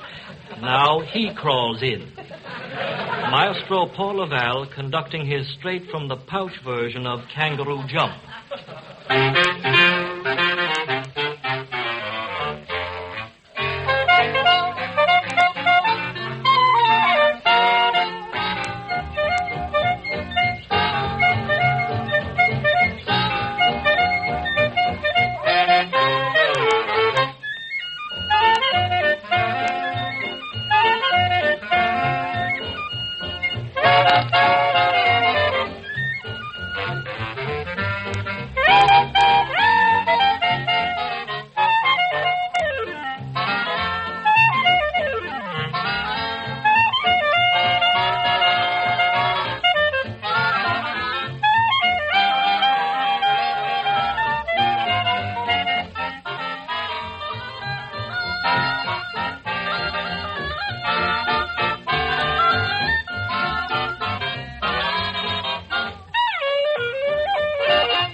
And so, fellow members, we have bounced the belaying pin off the dome of another one.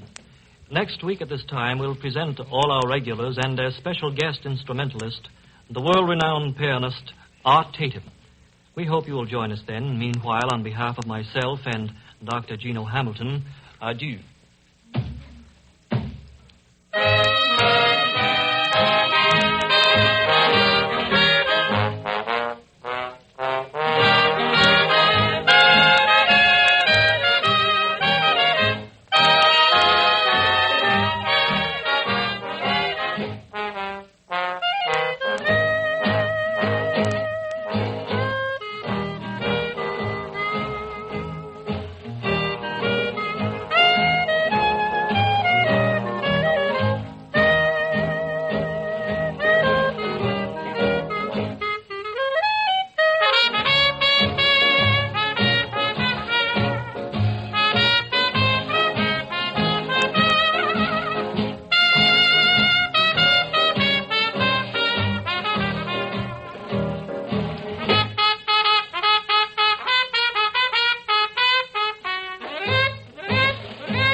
And now that things are as they are, closing time, we wish to remind you that the chairman tonight of the Chamber Music Society of Lower Basin Street have been from 9 o'clock to 9:13:35, Dr. Gino himself Hamilton, And from 9/13/35 to just 3 or 4 or 5 or 6 shakes ago, Dr. Giacomo Fluffmouth McCarthy. This is the Blue Network of the National Broadcasting Company, RCA Building, Radio City, New York.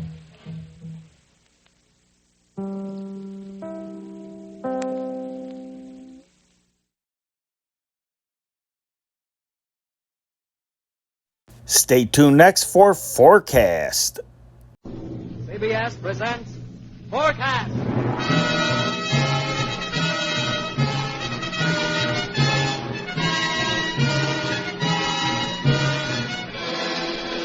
The Columbia Broadcasting System brings you the second and third in a series of 12 proposed new programs, each different and exciting, each its own showcase for a new idea, each a part of Columbia's annual look forward in radio.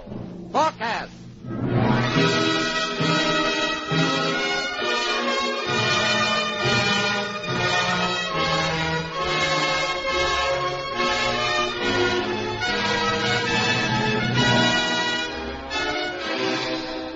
A week ago, with the presentation of Marlena Dietrich and the Arabian Nights, CBS inaugurated its 1941 series of new programs, each earmarked for future reference.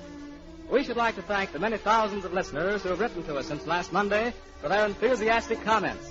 Your letters in response to these Forecast programs are most helpful, since they're the only index we have to your opinion. The two radio first nights, which Forecast brings to your attention now, are adventures in the light-hearted manner of entertainment. Forecast number 2 from New York rejoices in the title, 51 East 51. As star, it presents Kay Thompson with Eric Rhodes and Lionel Sander. Forecast number 3, which will immediately follow 51 East 51, comes from Hollywood and presents the screen's irrepressible Mischa Auer, who plans to relate to us with gestures his own autobiography, which he has modestly entitled The Memoirs of Mischa the Magnificent. Each of these is a sample broadcast, a trial performance of a new show which, if you like it, may reach the air as a regular weekly feature, a program whose preview you heard on Forecast.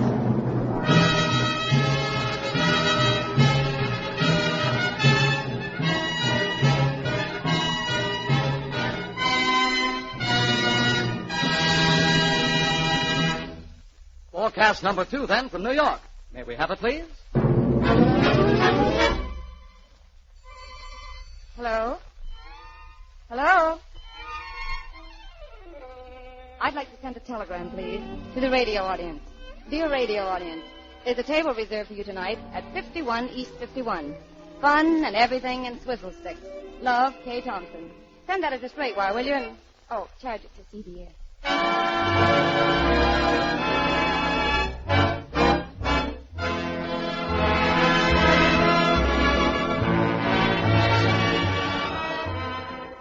Ladies and gentlemen, 51 East 51 is a new musical show with comedy and vice versa.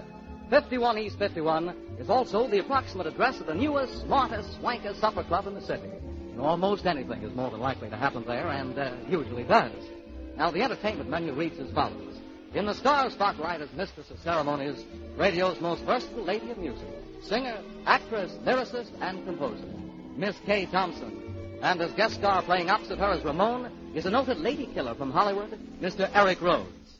And playing opposite not only her, but everybody confidentially in the cast, is the noted man killer from Hollywood and Broadway, Mr. Lionel Sander. Everett Sloan has come along for laughs, Archie Blyer for music. So, what do you say? Get yourself a nice table, make yourself comfortable, because you're our guests at 51 East 51.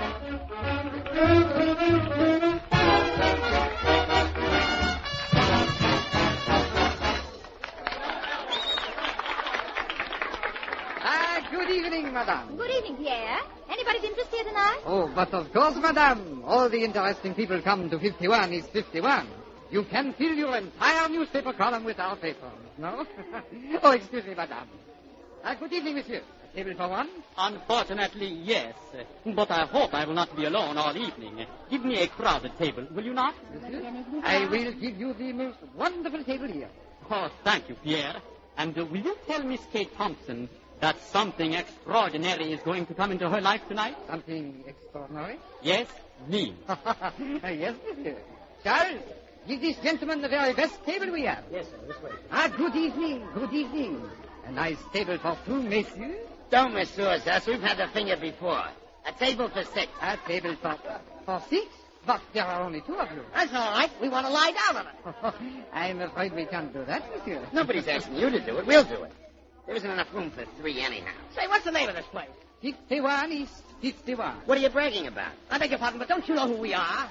This is the Maharaja of Kohankar, and I'm his wife. Where's Kate Thompson? We want to put jelly beans down her back.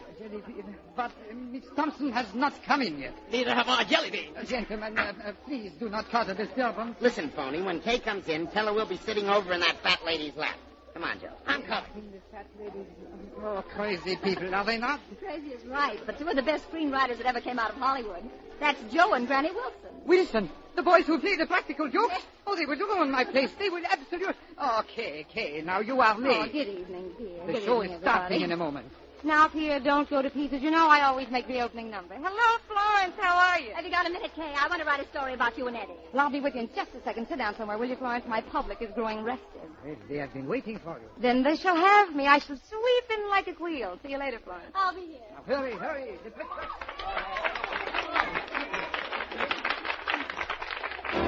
Good evening, ladies and gentlemen. Greetings to you, everyone. There's something new under the sun, and it's 51 East 51. Now there's something that I like, and that introduce myself to you. A romantic guy pale and frantic I am, so high in the sky that each passerby must know that love is the reason why.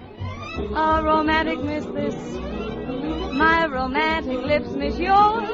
So my Romeo, just let yourself go and give me a kiss. A romantic miss this. I'm a fool for a moonlight night. I'm a fool for a Junelight night. I'm a fool because I love romance, and I will take a chance any old time of the day that it's love. A romantic guy I am, pale and frantic guy I am, so high in the sky that each passerby must know that love is the reason why. A romantic guy I, your romantic eye my way would bring heaven nigh. So why don't you try a romantic guy? A romantic guy, pale and frantic guy, a romantic guy.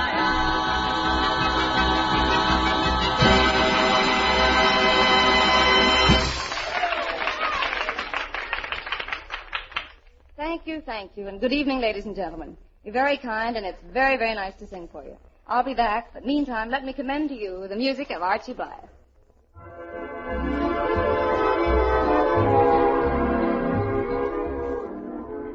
Hi, Kay, how are you? Hello, boys. Eddie's wonderful. That's good. Send him my regards, will you? Excuse me, please, Miss Thompson. While you were singing, I tried to convey to you that I was willing to have you come over to my table, but you seemed not to recognize me. Frankly, I don't recognize you. Oh, wonderful, wonderful. Sit down, and I will tell you who I am. Yes, who are you? I am the man who is coming into your life. Will you marry me, Kay? Well, no, thanks just the same, but I'm booked up solid for the rest of the evening. Oh, tomorrow night then, not so? Not so. Oh, then how about... Look, Apollo, let go of my hand. Do you want me to call a waiter? But of course. Call the waiter, and we will order something that is at once both cooling and heating. Oh, Homer. Oh, yeah, Miss Thompson. This gentleman seems to have lost his mind. Will you help him find it? How elegantly you put it, Miss Thompson. I will not bother you for a moment. But if you ever want me, I'll be waiting at this table. Be careful you don't grow any moss. Masseuse, I think a little fresh air will cool you off. Oh, very well. I go quietly. Okay, dear. Come on over here and sit down. Oh, thanks, Florence, I will. Well, what's the latest? I need a last paragraph of my column tomorrow. I wish I could give it to you, darling, but I don't seem to have a drop of news. Are you and Eddie still madly in love with each other? Yes, still missing heartbeat. When are you going to get married? As soon as Hollywood can spare him. Is he still singing in Hollywood? This is his 16th week at the Palladium, to say nothing of a picture he squeezed in between bows. Oh, excuse me, Miss Thompson. Telegram for you. Oh, thanks. What? Blessed day. Here's a scoop for you, Florence. Is it from Eddie? I'll say it's from Eddie. Darling, can book you in the Palladium with me for 6 weeks starting next Monday. Money wonderful. If you can quit your job, come on out here. Love, Eddie. Hey, that's wonderful. Wonderful. Wait for me, Florence. I'll be right back. Where are you going? I've got to break the news to Pierre. I'm quitting. Excuse me, lady. Is this the way to the Brooklyn Navy Yard? Yeah, we left our destroyer there, the USS Revolting. Joe, Granny, how are you? Hello, Kay. How are you? When did you get into town? Oh, about an hour ago. We took an ox cart from the airport. Well, don't go away, boys. I've got to see Pierre. About a dog? About quitting my job. Quitting your job? Yes, I just got a wire from Eddie. Wire from Eddie? I wonder who could have sent that, you or me. We both sent it. You know something? I think we should have sent those wires collect. Oh, they'll start enough trouble the way it is now. Gee, I hope she doesn't lose her job. Oh, if she does, we'll get it back for her. Oh, waiter. Oh, yes, sir. Have you got a stench bomb on you? Why, no, sir. I'll have a small beer, waiter. And don't forget the straws. And you, sir? I'll have that blonde at the next table. Well, that's a la carte, Granny. What do I care? Price is no objective. I haven't got any money. Neither have I. Cancel our order, waiter. Yes. Hey, Granny, listen. I got an idea for another gag on Kay. You better hold it. She's coming. Well, boys, it looks like I'll be seeing a lot of you in California this summer. California? Where's that? Did you quit your job? Just this minute. It was a tough struggle, but I finally convinced Pierre to let me do it. I open at the Hollywood Palladium next Monday night with Eddie. Oh, that's a dirty trick, quitting on such short notice. Pierre must be furious. Oh, I think he understands. After all, Pierre must have been in love once. That's an annoying sound, isn't it? Frankly, I'd rather hear a marimba. Oh, pardon me, Miss Thompson. What is it, Homer? That foreign-looking gent, he's making a disturbance. He wants you to sing Daddy. Who?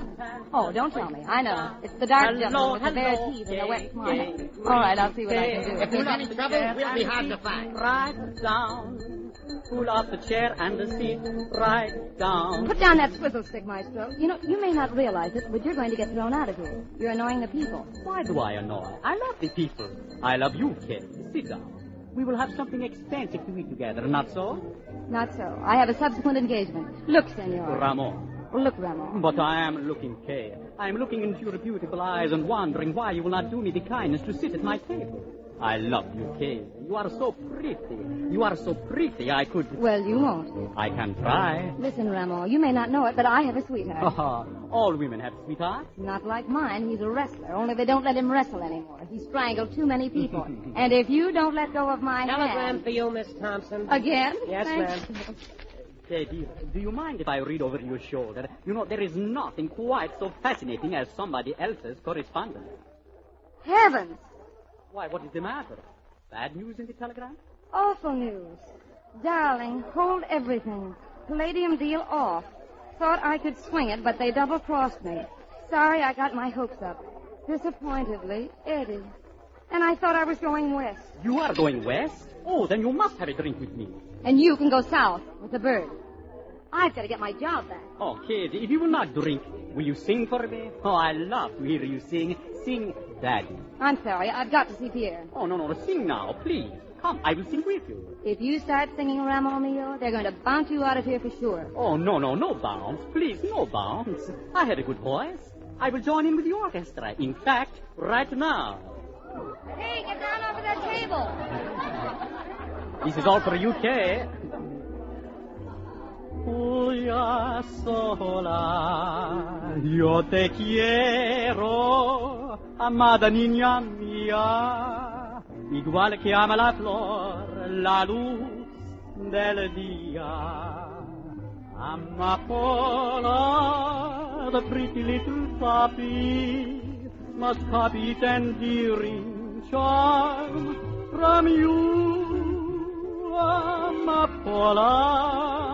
Amapola, how I long to hear you say, I love you.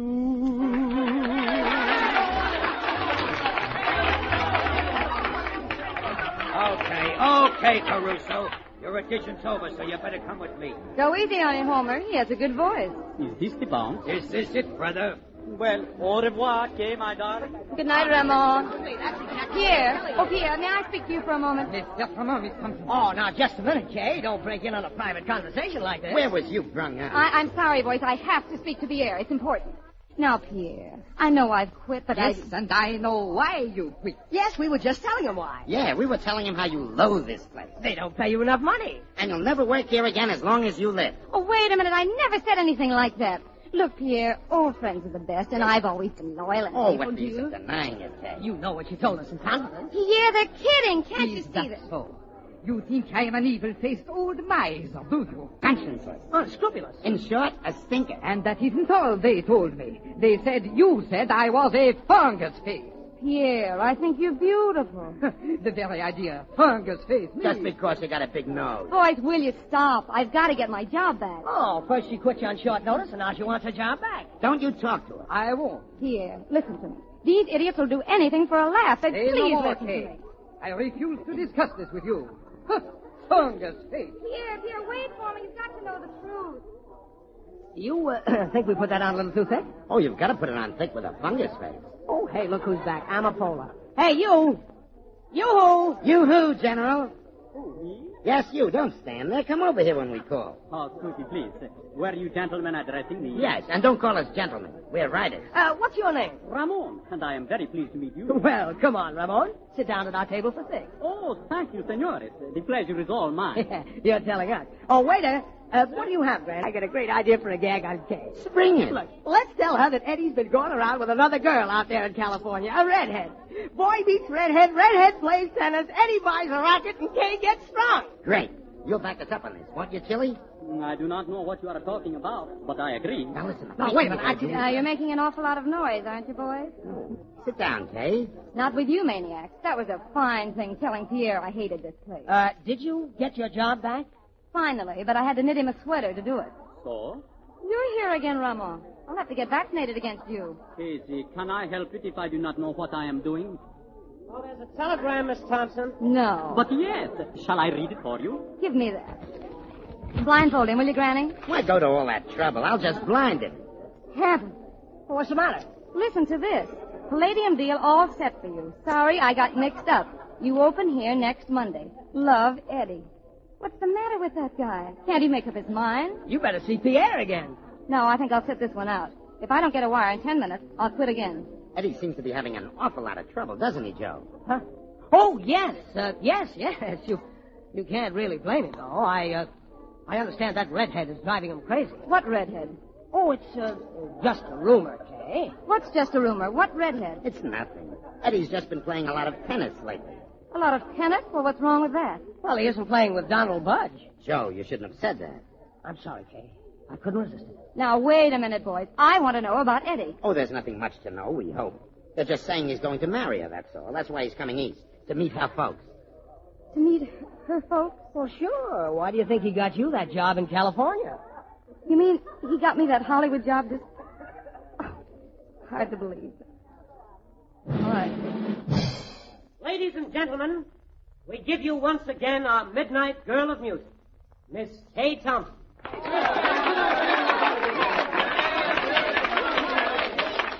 Hey, the cue for your number. Oh, what did you say? Hey, you are on your number. Oh, yes, I'm on.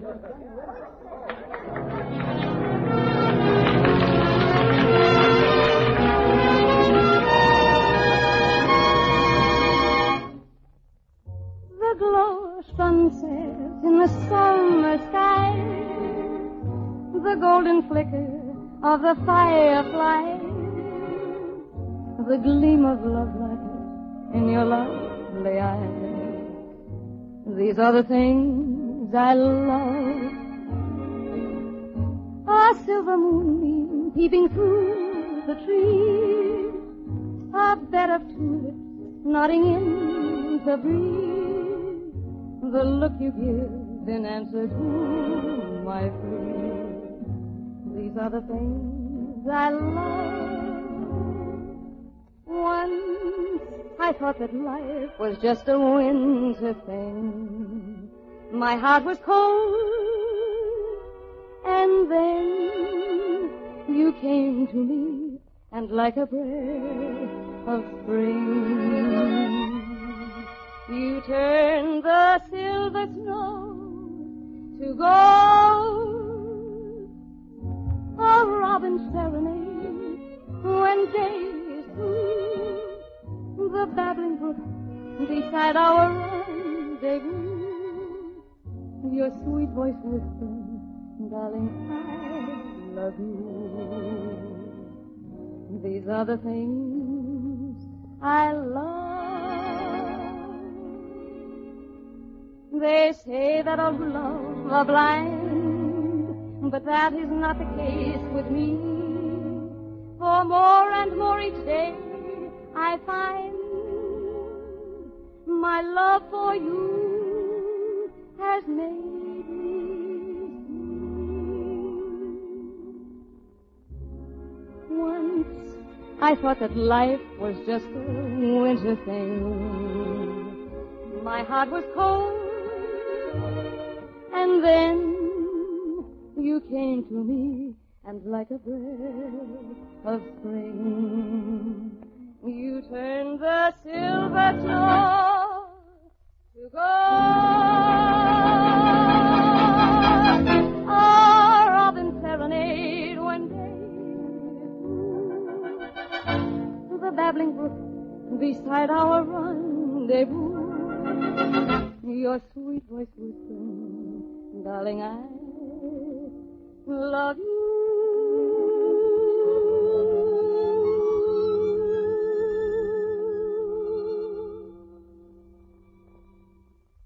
These are the things I love.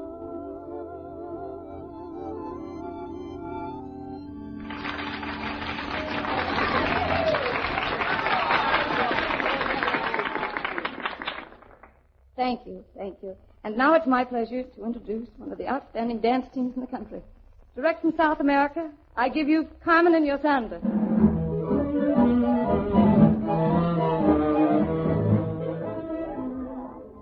Hey, what is the matter, Kay? Why do you look so grim? I'm not grim, Pierre. I'm green. Oh, hi. Well, when's he coming out? Oh, sit down, Kay. Cheer up, kid. Eddie isn't the only guy in the world. No, and any time you want to, you can marry us. Oh, cut it out, boys. This is no time for kidding. Oh, they are having a joke with you, Kay. I cannot stand by and see you two toads break a young lady's heart. Oh, a gentleman, huh? Get away from our table. You mean to say you boys were riding me? Oh, no kidding. That's not fair. A gag like that kind of chokes a little. Oh, I do not think they are funny either. Oh, running us down, huh? Before you even have a chance to get behind our backs.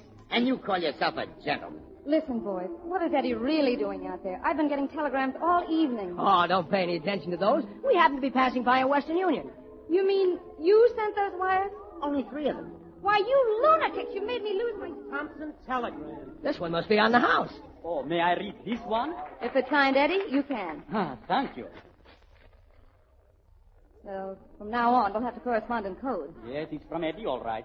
Boys, how long are you going to keep this up? Oh, this one must really be from Eddie. That's on the level, Kay. We only sent 3. Yeah, cross our hearts. Listen to what Eddie has to say. Darling, great news. I'm coming east to sing at the 51 East 51 with you starting next Monday. I love you, Eddie.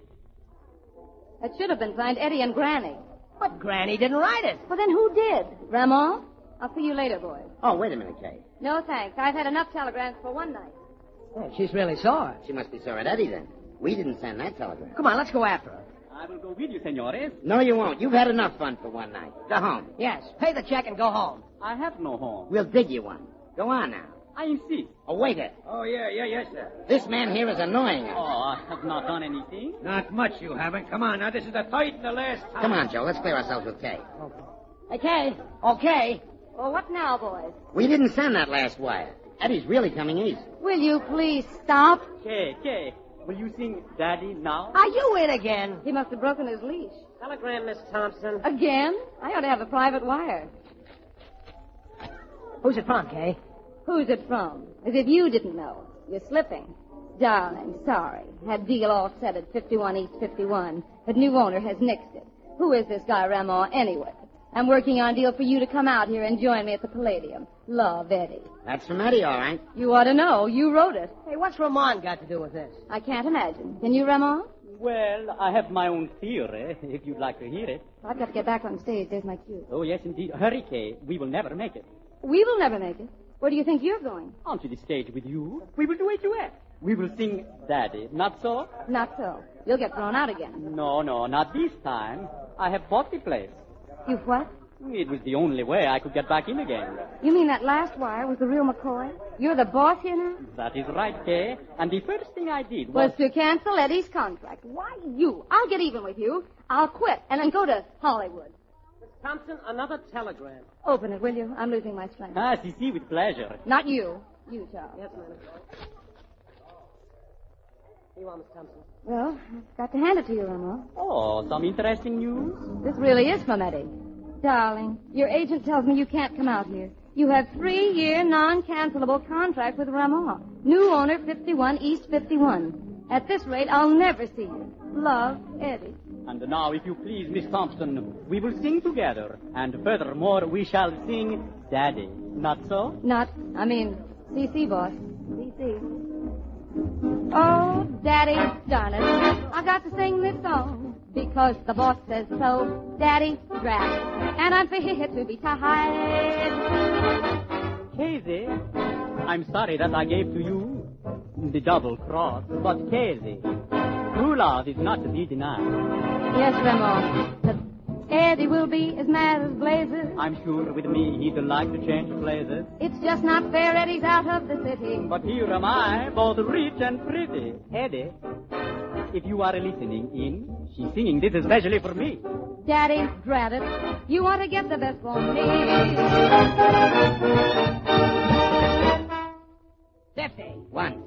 East 51's the name of this here radio show. It's available for sponsorship at very reasonable dough.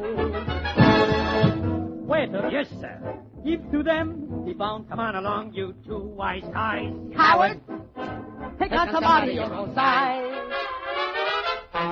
Enough of all this, there's work to be done. Daddy has been ordered and Daddy will be sung. Mr. Blyer, give us something steamy and starchy. You've got your orders, Archie. Oh, Daddy. Yeah. I want a diamond ring, bracelets and everything. Oh, Daddy. You ought to get the best for me. Hey, Daddy. Yeah.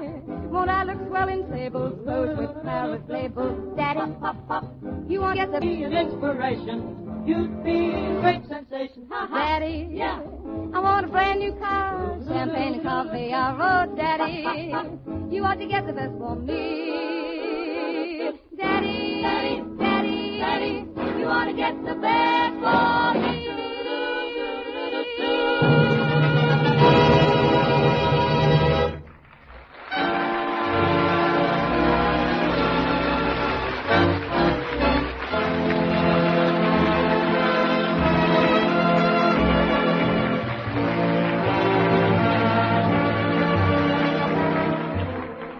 Yes, and that's how things got started at 51 East 51.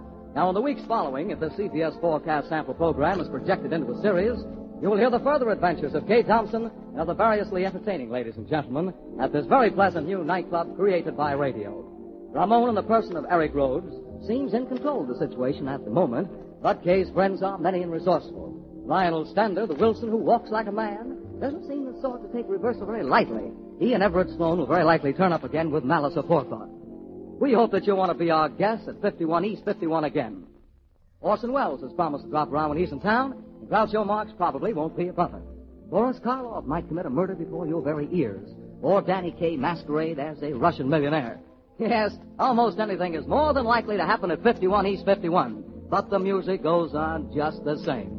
Now, if you'd like to hear a series based on this idea, please write to CBS and tell us so, huh? Leonardo Bercovisi and Robert Sloan are the author-directors, and we are obliged to them, to Miss Thompson, and to all the members of our cast for contributing to the creation of this new show, which uses music, plot, and comedy in a formula new to radio. Jackson, we will see you.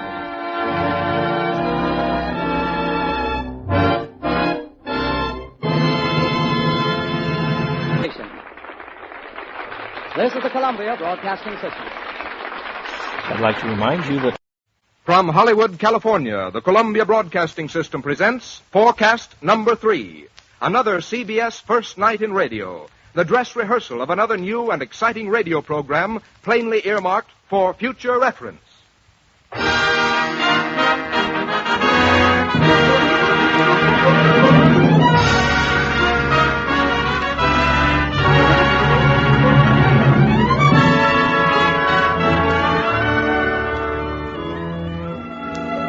For the third in its forecast series, Columbia brings you a purple and plush half hour out of the memoirs of Mischa the Magnificent, the ultimate in romance, the story of a dream lover come true, the unexpurgated life history of that elfin Romeo, that counterclockwise Casanova, that Peter Pan Don Juan, Mischa Auer, in the forecast preview of the memoirs of Mischa the Magnificent.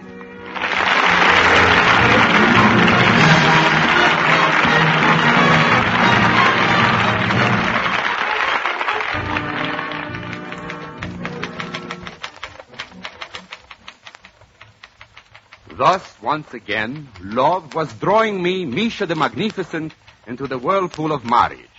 But there was that one great barrier. Her father objected to our marriage, and so did she. Go away! Her vision still lingers in my memory. Platinum hair, silver voice, golden complexion, bronze skin, and brass knuckles. But soon... sometimes I wish I was not a genius. Come in. Where's the rent? My dear, wonderful, beautiful, radiant landlady. Won't you have some lunch? I already had lunch. Was there any left over? Where's the rent? Rent! How many times must I tell you that you'll be getting the rent? I am writing my memoir. Well, tell him to hurry up and send some money.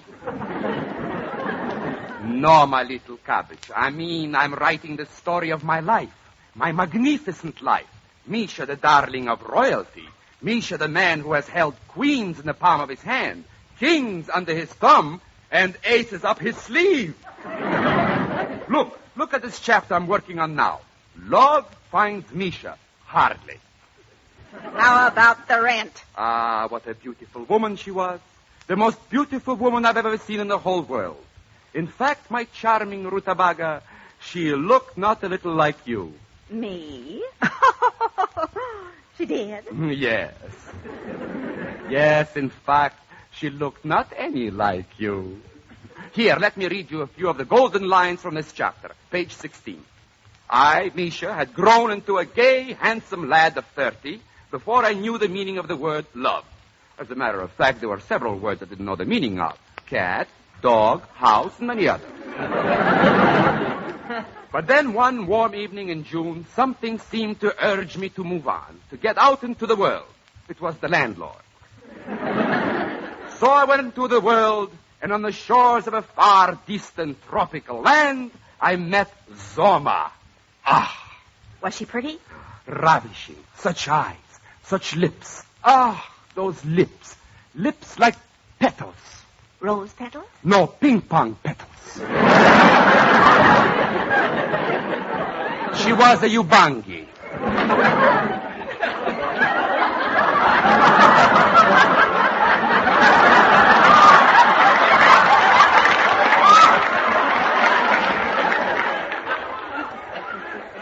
But somehow our love was not to be.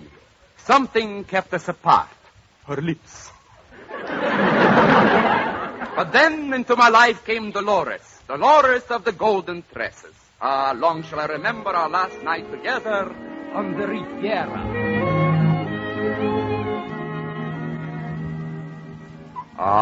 Dolores. Mischa. I love you, Dolores. I love to run my fingers through your golden tresses. Mischa, will you love me when my golden hair has turned to silver? Yes, but I'd love you a lot more if it would turn to aluminum.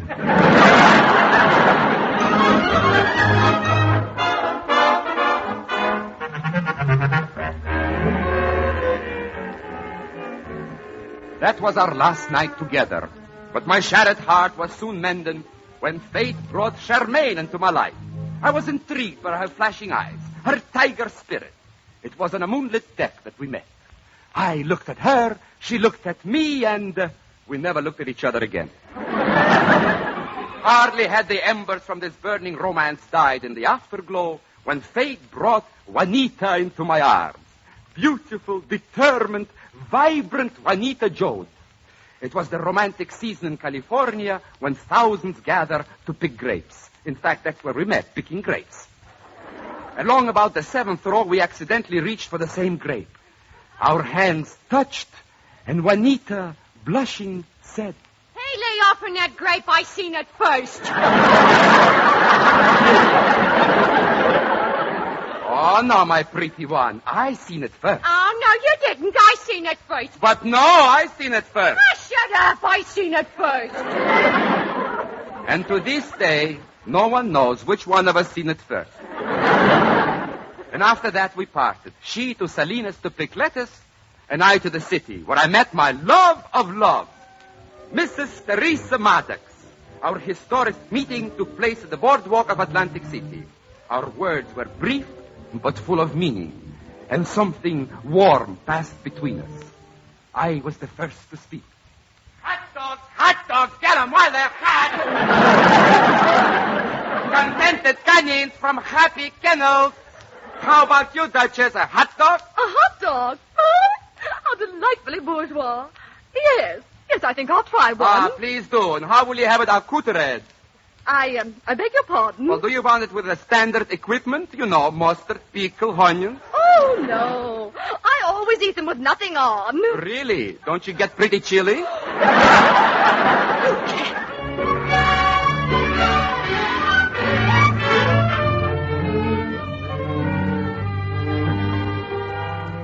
After that, our romance lagged a little.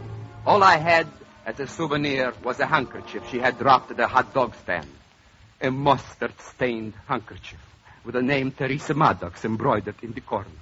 But undaunted, I carried on the search.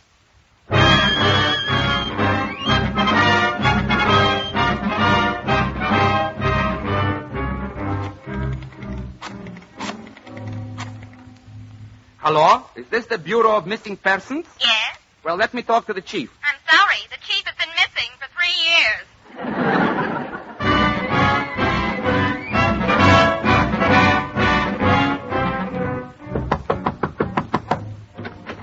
Yes, what do you want? Does Teresa Maddox live here? No, she don't. She doesn't? Nope. Then how about a sandwich?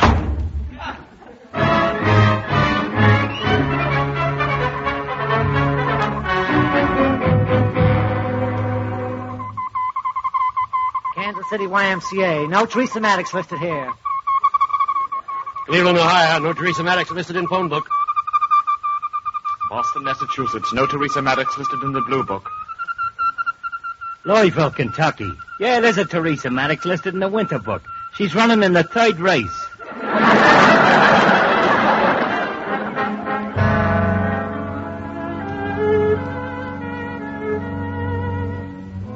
Thus fate threw obstacle after obstacle into the path of our fervent romance. So broken-hearted, I plunged into business in an attempt to forget my beloved Teresa. One day, while in the midst of an important business session, a very pressing business, I was... Hey, Mischa. Yes, sir. Hurry up and get those pants pressed. Yes, sir. I'm working on the pressing machine now. Not done yet. That's beginning to look better. Just about done.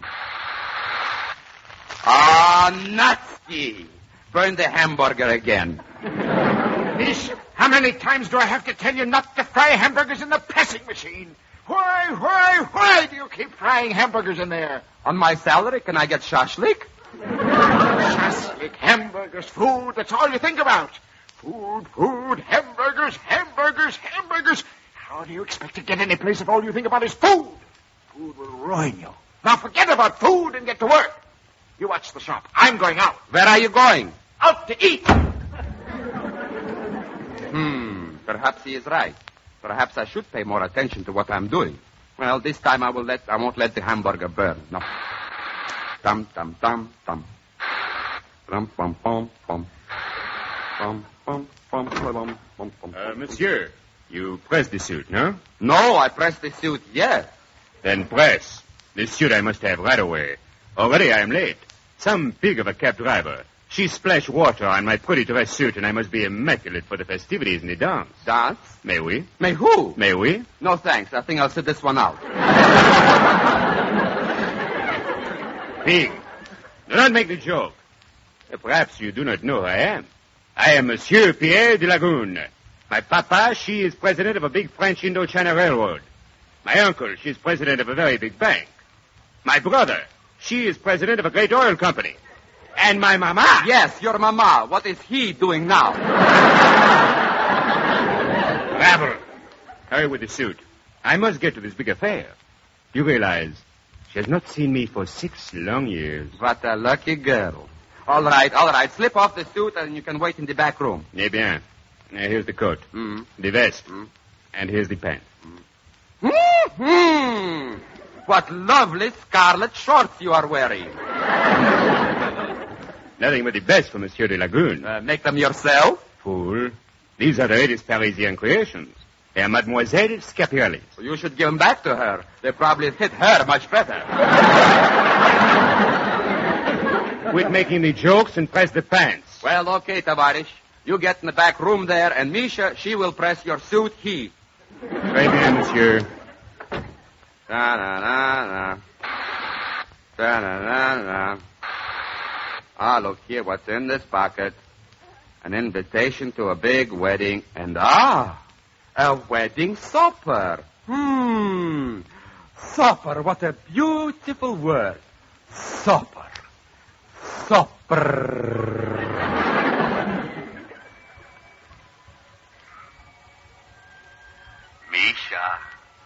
Mischa, you could go to that supper. Yes, the supper, Mischa, you could go. Think, Mischa, food. Who said that? You remember me, Mischa? Oh, yes. Didn't I meet you in Kansas City? No, Mischa. I am the small, still, nasty voice.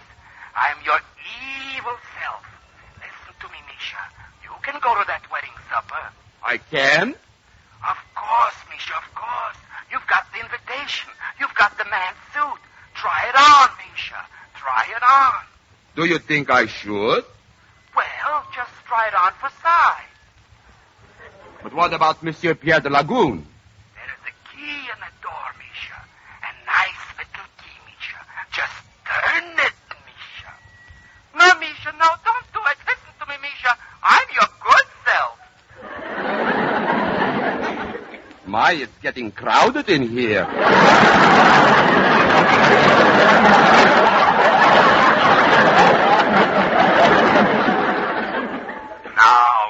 Now is the time to act, Mischa. Lock him in.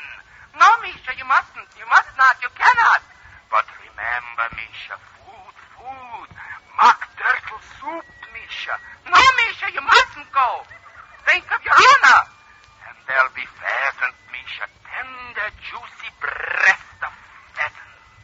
Forget all that, Mischa. Think only of honor, Mischa. And, Mischa, there'll be caviar. Yes, caviar. Caviar? No, Mischa, don't go. And then there will be, what kind of caviar? Imported caviar. You know, Mischa, little food never hurt anyone. Well, boys, maybe you are right. Of course we're right. Come on, Mischa, lock the old buzzard in and let's get going. Okay. Hey, wait a minute, good self. I thought you told me not to go. Don't pay any attention to me, Mischa. I'm just a jerk.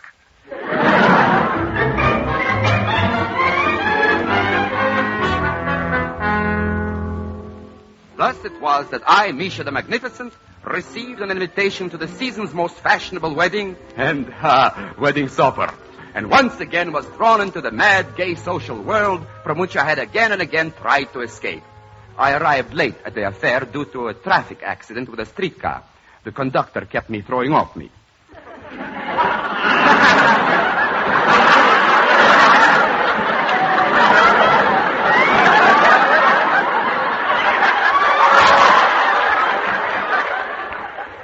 I was further detained Because a friend of mine with a French accent has just presented me with a fine watch, and naturally I want to get something in exchange for it. I did. $3.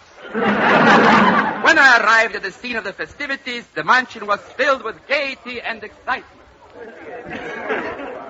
My, aren't the decorations lovely? I just know she's going to have a beautiful wedding. Yes, indeed. In fact, I think it'll be the most beautiful one she's had so far.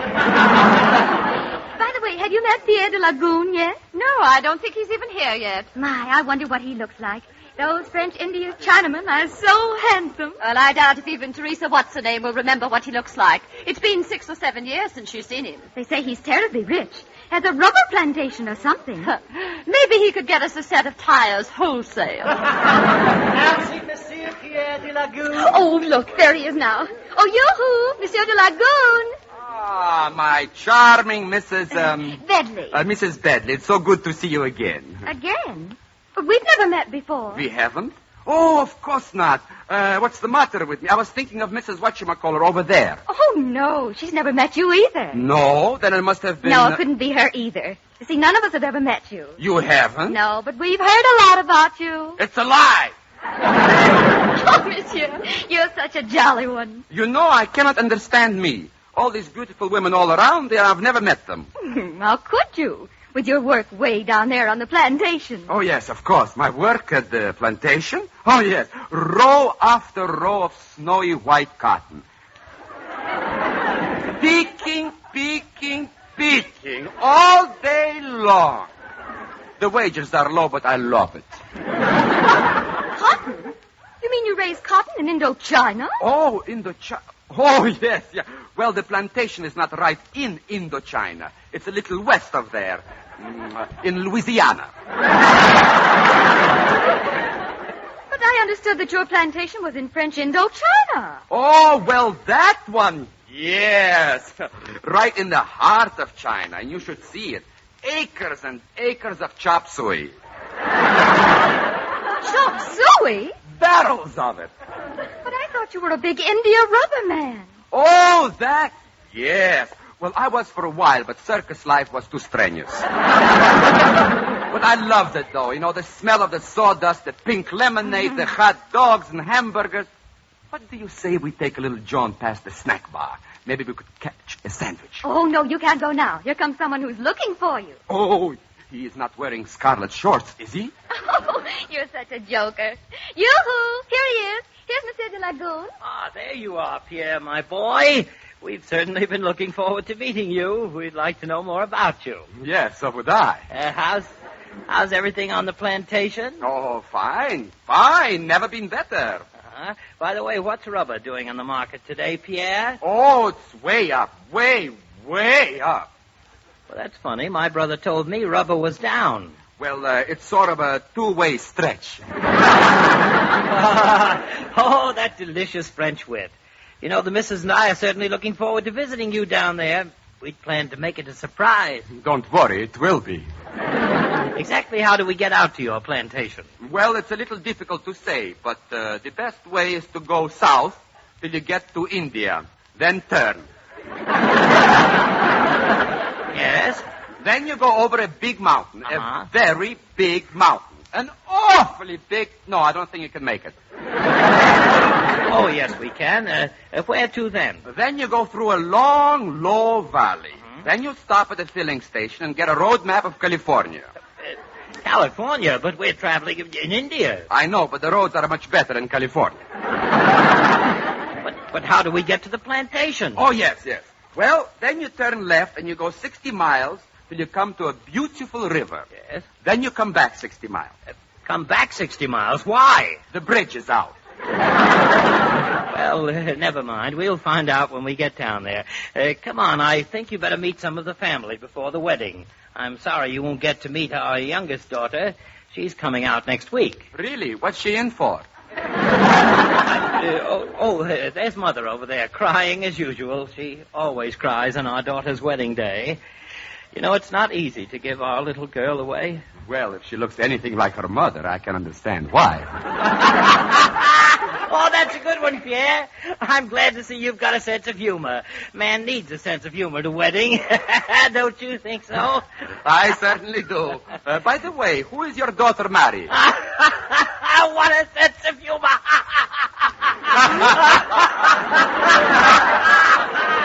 Yes, sir, I'm glad you've got a sense of humor, Pierre.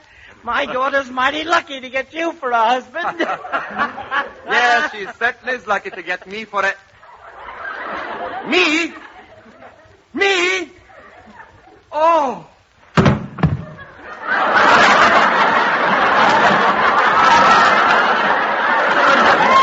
poor boy's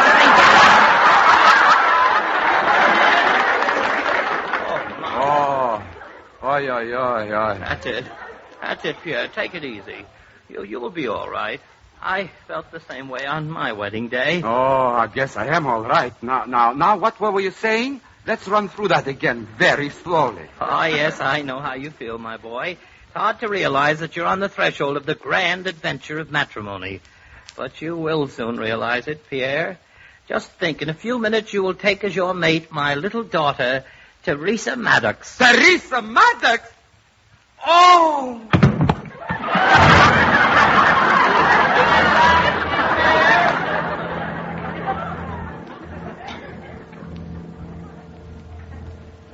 Oy, oy, oy, Teresa. Maddox. Ay, ay, ay, ay, ay.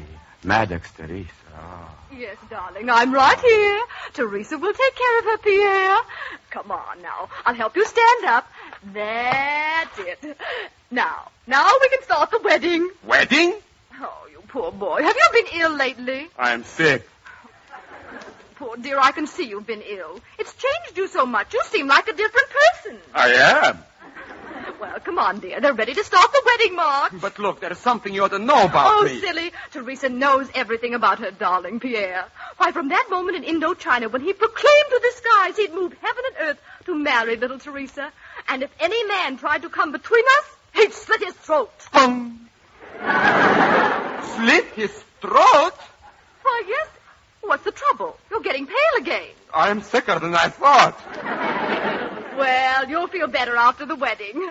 Come on, they're waiting for us, dear. But wait, I have a confession to make. I'm really not... Oh, that can wait till we're on our honeymoon. Please hurry, dear. Take my hand, and let us march down the aisle and tie a knot that couldn't be cut with a knife. Don't say knife! Oh, darling, this is such a wonderful moment. It means that from now on, Teresa and Pierre will... Oh, well, in short... Pierre will be locked up forever. In short, Pierre is locked up. I hope. Now I can stop worrying about him escaping. You can stop. Oh, listen, dear, it started. The wedding march.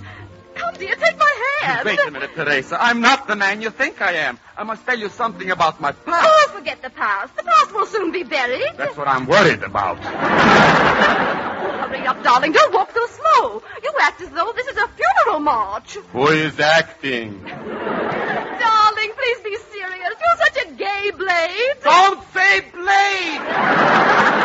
Oh, please walk faster, dearest. Everyone's staring at us. But look, Here, hold on to me. I think I'm getting giddy. I'm seeing things. Things? Yes, silly things, like imagining there's a strange-looking man following us down the aisle. A strange-looking man?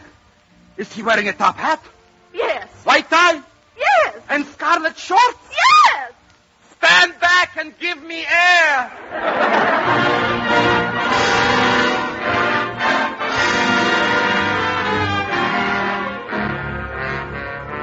I did not see Teresa Maddox again. In fact, I didn't see anyone for several months. But finally, my eyes healed. And to this day, I carry with me a memento of the famous Mischa Maddox romance. And I carry it very close to my heart. It's a broken rib. And there you have it, my beautiful landlady, the most tender chapter in my magnificent life. Is it not wonderful? Well, there's one question I'd like to ask. Of course, my little cabbage. What is it? Where's the rent?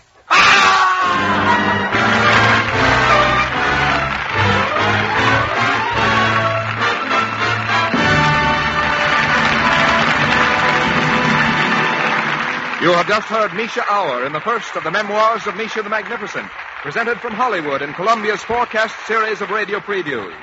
As may be imagined from this sample, the conquests of Mischa Auer, Muscovite melter of hearts that he is, are endless, and his capacity for continuing them from week to week, even he would not question. So if you like this new radio idea and would like to have it come to the air as a regular weekly feature, please write to CBS and tell us so. Forecast number 3 was directed by Sterling Tracy.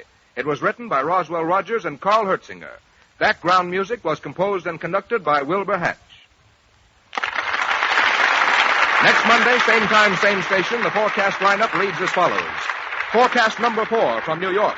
Dudley Diggs, star of countless Broadway and Hollywood productions, with a brilliant supporting cast in Pibby and the Hula Hands, a new and rollicking Irish-American comedy which relates the life and predicaments of one Pibby Hula Hand. Forecast number 5 from Hollywood. Adolphe Monjou and Billy Teasdale in Deductions Deluxe, a new detective comedy show written by Keith Fowler and Frank Galen. You who like your mystery with a smile will want to follow this charming and talented couple through their adventures in The Affair of the Evil Angel, the first of their Deductions Deluxe. Next Monday, then, same time, same station, be sure to listen to these 2 forecast premieres.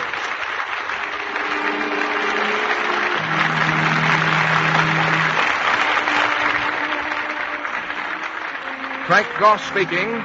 This is the Columbia Broadcasting System.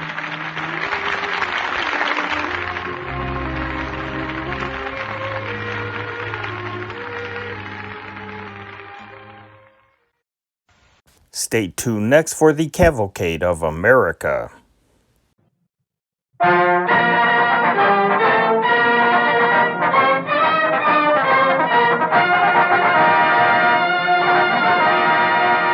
The Cavalcade of America, presented by DuPont, maker of better things for better living through chemistry.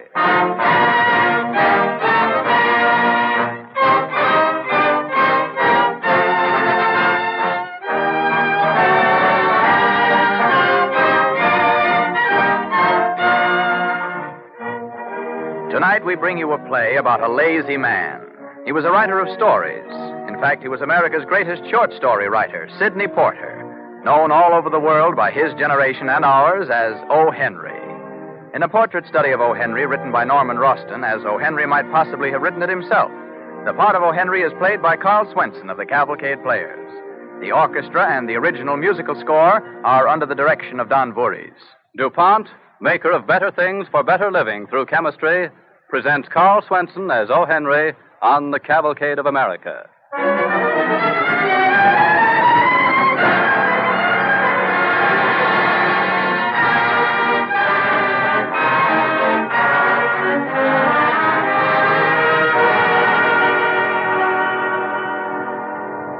The time, shortly after the turn of the century.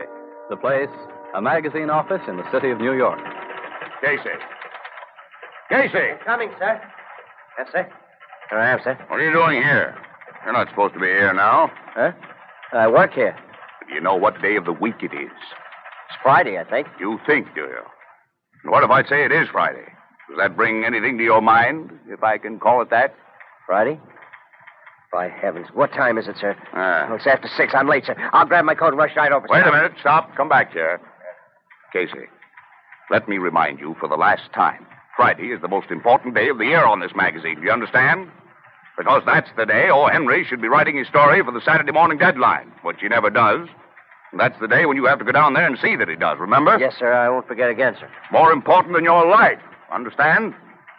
There are more than 100,000 people in this country, and millions more throughout the world waiting to read O. Henry's Sunday story. Now, do you understand? Now, see that he eats well tonight. Watch him when he crosses the street. All right, go on. Last week when I got to his place, you know what? He was playing that guitar here. Didn't I tell you to get that guitar away from him? That's what makes him lazy. He won't sell it. He says a man has to have something to talk to. Listen, Casey. If you don't come back with that story by tomorrow morning, you better not come back at all. You understand? No excuses. Wherever O. Henry is at this moment, and he's liable to be on top of the Flatiron Building or sitting on the Brooklyn Bridge or walking under the East River, you find him.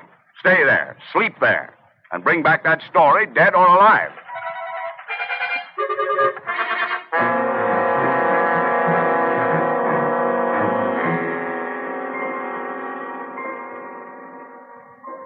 Now, don't pick up that guitar again, Porter. I want to talk to you.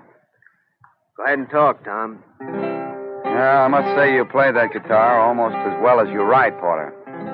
I could take that 2 ways. Yeah, here, I've been sitting all afternoon waiting for you to say something about your new volume of short stories. All I get is a lot of guitar playing.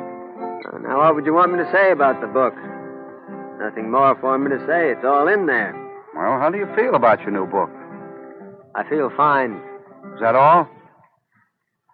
Tom, you're a writer yourself. You ought to know. No, not like you, O. Henry. How do you sum it up? The word, Tom. One word. People. I like people. The way they walk and talk, run and laugh and play and everything about them, I guess. Mm-hmm. Yeah, it's funny when you're one man that has plenty of reasons not to like them after what some of them did to you. You mean that little prison term I served? Nothing. Nothing at all to get hurt about. Nothing, even though you were innocent? Served a term for someone who was guilty?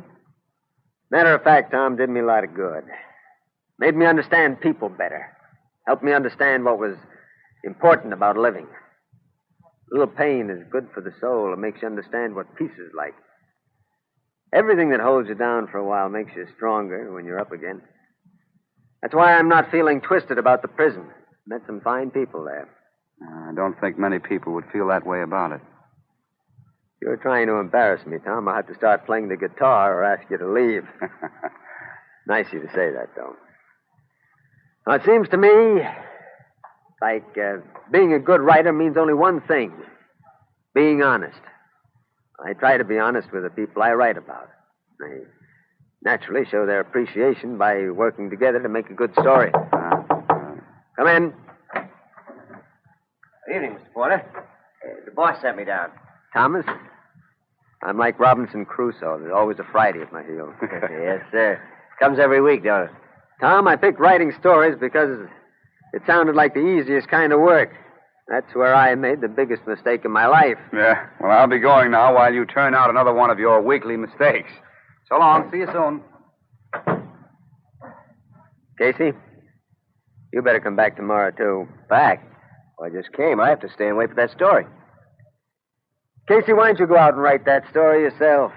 Me? Sure, it's very simple. Just follow any person down the street and figure out where he's coming from, where he's going to, and why. And there it is. Yeah, you better not joke about it, Mr. Porter. The boss told me... I've been lying here on my back all solid day waiting for a story to come down from heaven, but it just didn't come. You go on back and tell your boss it just didn't come down this week. Tell him to reprint one from my last book. Oh, I can't go back now without your story. I got orders. He said dead or alive. Chief's a bloodthirsty man, all right. Well, I better start. Yes, it's fair. I'll just sit right down here till you're done. I mean start for something to eat. Huh? Come on, Casey. I know a fine place for a 30-cent dinner, all you can eat. Oh, look, if you don't do that story, I'm going to get fired. He said so. As long as that's the way it is, you might as well get fired on a full stomach. Come on, boy.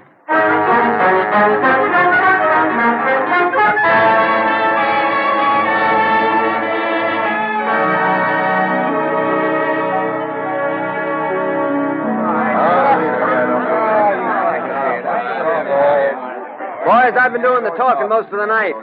Not to mention the drinking. Oh, that reminds me. How about another round? That's too fine. I don't know who's paying, but we'll let the house worry about that. Why not? What's the matter, Casey? You're not saying a word. I'm unhappy. Figured out how it'll be Saturday morning in a few hours. Now, don't worry about Saturday. It'll just naturally take care of itself. Boys, is everybody happy? No. Do you want to go home? No. Well, then don't.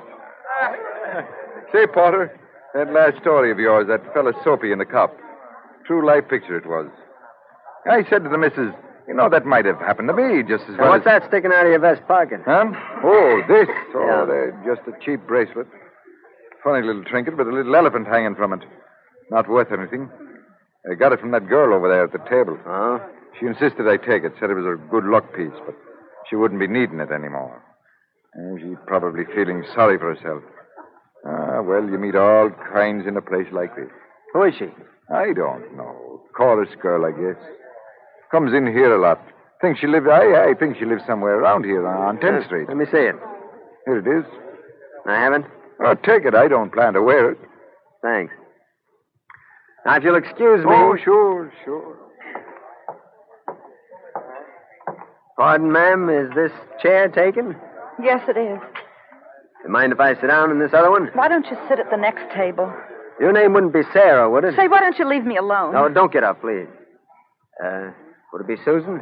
What do you want? Or shall I call the proprietor? It says right here on this bracelet, from M to S. What? You must be the S part of it. How did you get... Oh, I accidentally picked the proprietor's pocket. We're old friends. Would it be Sally? Why, yes, it is Sally. That's a nice name. I'm an S name myself, Sidney. Sidney Porter. Bill to my friends. Well, I'm Sally Blake. Sally to my friends. I didn't mean before to... No, of course not. You know, after a while you get to feel that everyone's your enemy. When you live 5 flights up in a furnished room, you get to feel the whole world's against you. It isn't really. The world is made up of lots of kind little people like you and me. People are never really against one another when you scratch them deep enough. Now, take me, for instance. I look pretty ornery, but I'm not. No, you're not. Who are you? Just a small part of that world you're afraid of? Somehow, I'm not afraid of you. No, of course not. People are only afraid of themselves, Sally. Yeah. You get that way, I suppose, from trying hard and failing. Or from being alone. Yes, that's it. Mostly from loneliness. Stays over your heart like a shadow. And it hurts. Uh-huh. I came from Ohio 2 years ago to try the stage. I ran off. But I wish I hadn't now. I'm lonely now. And afraid. Uh-huh. That's where the other initial on the bracelet comes in, huh? I don't suppose the M would stand for Martin or Mike. Please, I'd rather go now. No, not yet, Sally. We can't drop Mike that way. Wouldn't be fair. Besides, he might be lonely, too. You know what, mister? What? Mickey, that's his name. He doesn't know where I am. But he's in the city looking for me all this time, ever since I left. And I'm afraid he won't find me. He won't be able to find me. Sorry to interrupt, Mr. Porter, but the boss is on the phone. He says it's important. Oh, excuse me for a moment, Sally. I'll be right back. Casey, I can't imagine why he called me. Say, mister, have you a pencil, please? Oh, yes, ma'am. Here's a pencil. Thank you. All right. Don't go away.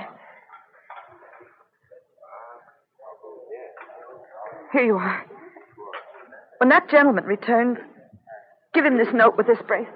Yes, ma'am. Why don't you wait for him? Here he comes. Sally! Wait a moment, Sally! Why'd she go, Casey? She said this note is for you and this bracelet. Here, let me have the note, quick.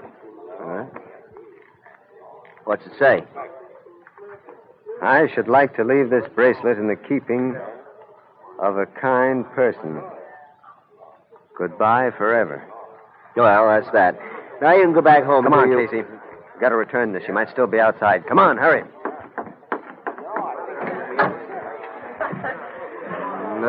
No sign of her on the street. She must have turned off somewhere. Raining, too. I'm a little worried about her. What a downpour. Yeah. Don't you think we ought to get out of it instead of just walking? We'll never find her. Well, we might. After all, there are only 4 million. Look at those lighted buildings, Casey. The eyes of the city are wet tonight, and the streets are cold. Look at the people passing by. Each walks around with a secret Aladdin's lamp, rubbing out their pain, wishing in their dreams. Baghdad on the subway. They're all lost children wandering in a kind of enchanted wilderness. And that girl, Sally, he, too, is a child, lost and pitiful. Now, look, Mr. Porter, I can't keep on following you all night while you walk around in the rain. I came to get your story for tomorrow. I came to your room to stay there while you wrote it. First you went to get a meal, now this girl. Let's go inside this place for a cup of coffee. Oh.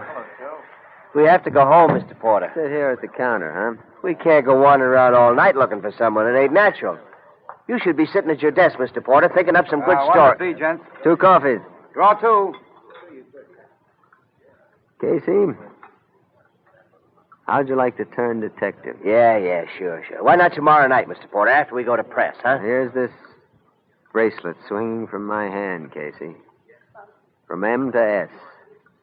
A girl on East 10th Street. That's all we know. This bracelet is worth less than $1. Probably cost him 6 bits. That's all he could pay. Now, why'd you pick one with a little elephant on it? That all means something. Perhaps if we swing the elephant like this, it might talk. Coffee, too, coming up. Hey, watch out, will you? Where'd you get that bracelet? What's the matter, son? I said, where'd you get it? I know that bracelet. Tell me. It was left by a girl. Well, let me see it, please.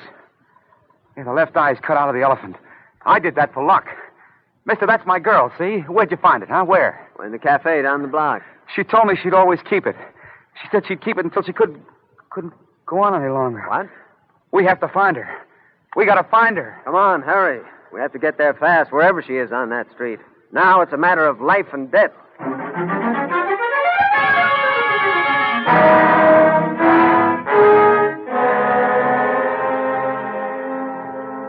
Oh, here we are, East 10th Street. Oh, it's a big street when you haven't got the number. Oh, she won't do anything rash. She can't now that I'm so near. Oh, there's the policeman. He might be able to help. Yeah. Say, officer, we're looking for a girl named Sally Blake. She lives on this street somewhere. You see this bracelet? An elephant on She it. went She's home my to kill girl. herself, We've got to officer. find her. The left eye of the elephant. Look at it, officer. It's elephants, is it? Pink elephants, I suppose. Huh? Go on home, Baldy, before I turn you in for drinking. But, officer... Go on, soak your heads in cold water. Hey, wait. Well, there he goes. It's our last chance. What'll we do now? We got to do something. Well, it's a big street, all right, but it has a beginning and an end. Well, what do you mean, Mr. Porter? I mean, we're going to comb these houses one by one. Go over them room by room and climb every flight of stairs. We've got to find that girl.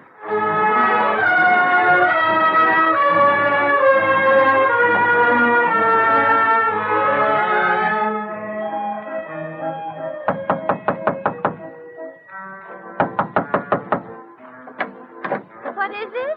Pardon, ma'am, I'm looking for a young lady named Sally Blake. Not in this house, she ain't.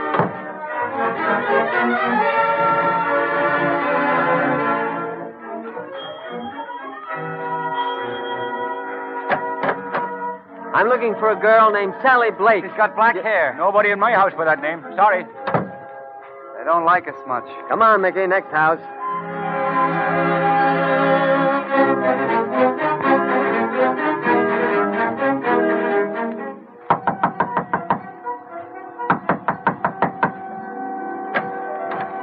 How do you do, ma'am? I'm looking for a girl named Sally Blake. Have you a roomer here by that name? She's my girl. No, I have not. You shouldn't be waking up people at this hour. I should spill water on you next time. Schlabeel.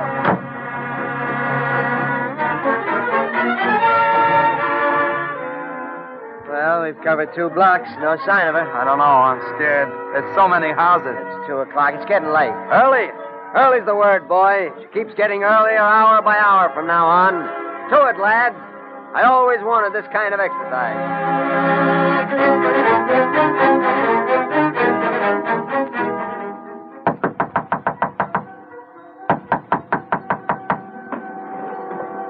Who's down there? Sorry to wake you, partner. I'm looking for a Miss Sally Blake. Beat it. Run me through Skidoo. Here, I'll call the cops.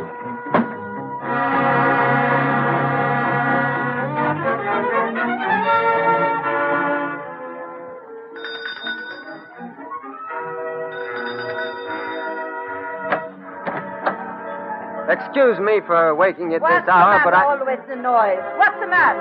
Nobody home.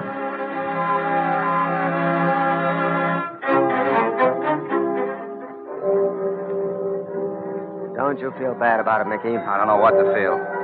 You know, mister, I feel she's in the street somewhere. I love her very much. I'm scared. How do you feel, Casey? Oh, I'm all in from climbing stairs. Yeah, I guess you fellas tried your best. Thanks. No, wait a minute, boy. There's a couple of more flights of stairs than me yet. Let's go.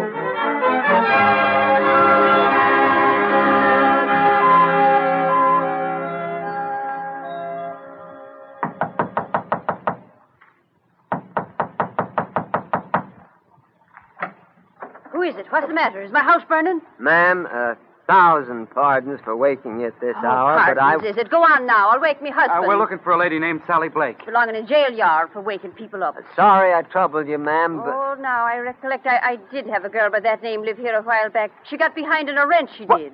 Do you know where she went from here? Straight across the street she did. And I told Mrs. Brady she'd be trying the same thing there. It wouldn't surprise me. Help, what are you doing? It's all over now, ma'am. I just kissed you.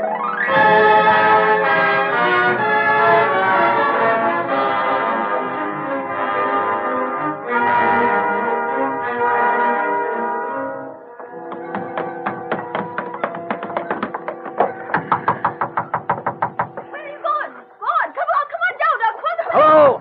Open up in there. Sally. Hello! Where are you? This is Mickey. Open the door, please. Do you think maybe... Landlady, can you open this door with your key? I can't, but I won't. Not until you say who you are, Rick. Please, hurry, please. Hurry. Look at her in the bed. The room full of gas. The saints protect Where's the gas jet? There, near the bed. I'll close the jets. Casey, quick, open Sally. the door. Sally, wake up. Please wake up, darling. Rubber hand. Huh? That's right. Yeah. You, man, get some water out of that sink in the towel. Yeah, get some water, please. Good. Why did you have to do this in my house? She's coming around. Just got here in time, I guess. Sally, open your eyes. Let me see your eyes. Well, what happened? Now, just you breathe slow and easy. You're the man I met in the tavern. Yeah, sure thing, Sally. I brought along a friend of yours. Mickey, Yeah. it isn't real. I must be dead and we're all in heaven. No, ma'am. This isn't heaven because if it was, they'd never let me in. Oh, the saints protect her. What do the neighbors say? Oh, Mickey, darling. Oh, why did you... Why... I was tired, Mickey. I was so tired of waiting. Go ahead, boy. You can kiss her again. It seems to do her good. Well, children, I was pleased to have met you. Very, very, very pleased. Now I'll have to go. What can I say to thank you? Your shining face, Sally, gives me all the thanks I need. I'd like to. May I kiss you? That all right with you, Mickey, my lad? Sure thing. Well, guess I'll be able to get down these stairs now. Oh, mister, you don't know what you've done. I know. And I'll be by in a few days just in case you might need a witness for the wedding. Oh.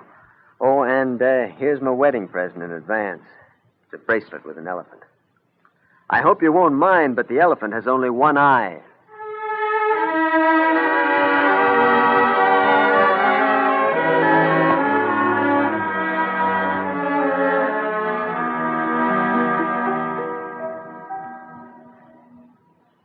Looks like the rain's over, Casey.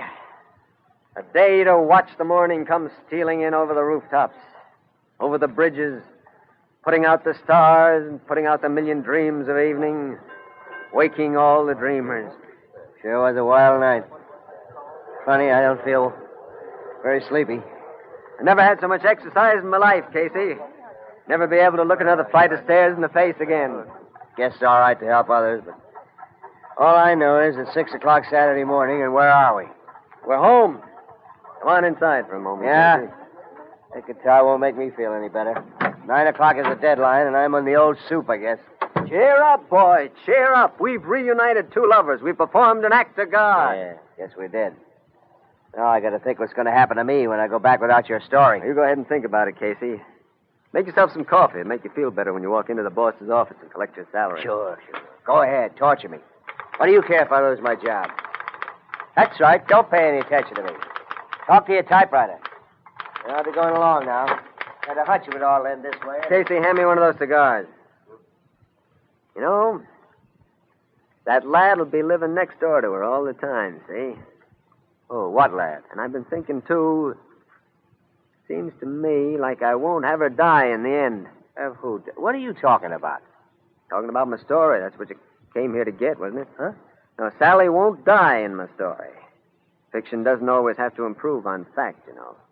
Because she wouldn't have died even if we hadn't gotten there. She would have wakened in the morning even as you and I. Her poverty would have saved her. That's how the story will end. You mean, Mr. Porter, that's a story? Say, it is. Say, that could make a story. Yes, sir. When we went into Sally's room, I turned off the gas jet. There was no gas coming out of it. So the last line of my story will be this. And Sally lived happily ever after because she didn't have the small round quarter to put into the gas meter.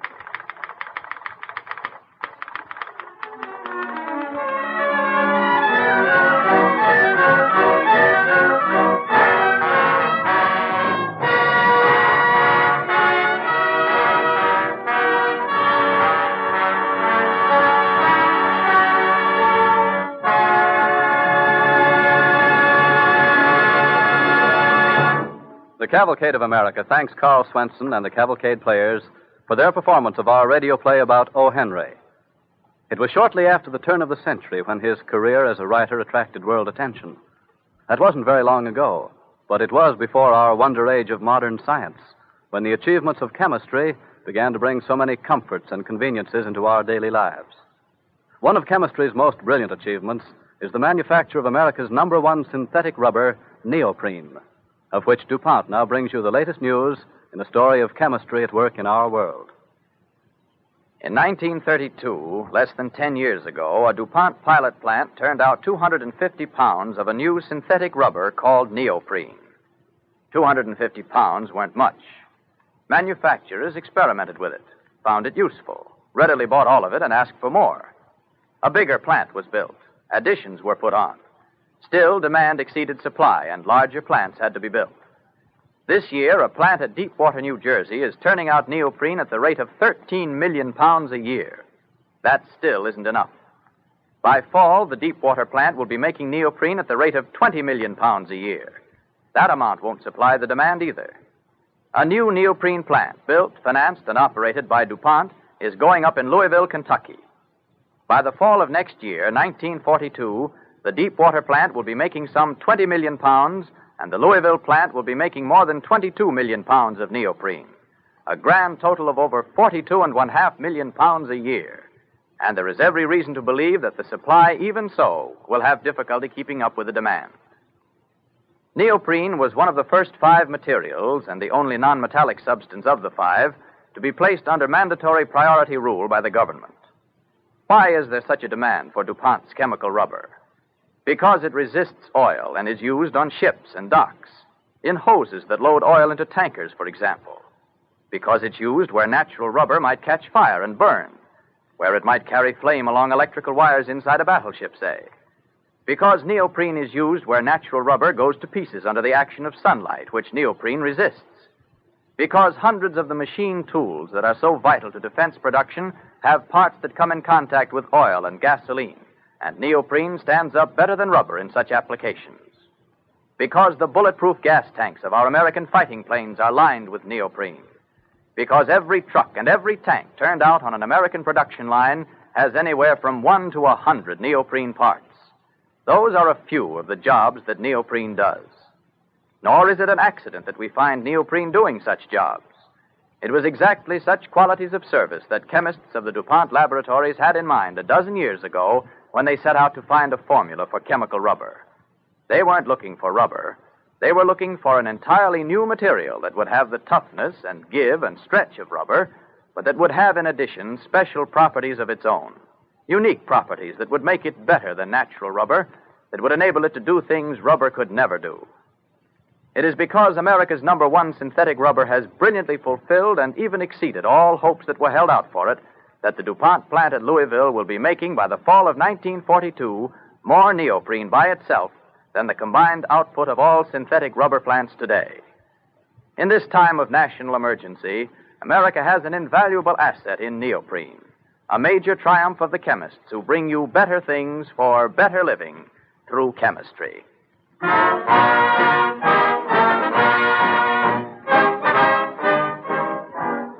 And now a word about our program next week. We're going to tell you about a man and his fight for an idea against terror and danger in one of the most hazardous undertakings of mankind. That man was Clifford Holland. And his idea?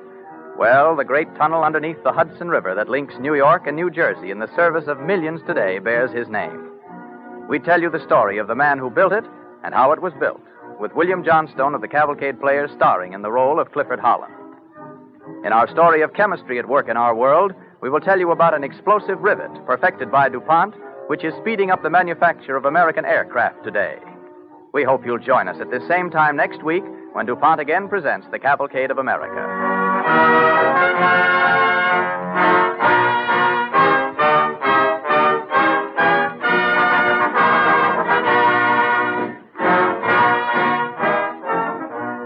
On the Cavalcade of America, your announcer is Clayton Collier, sending best wishes from DuPont.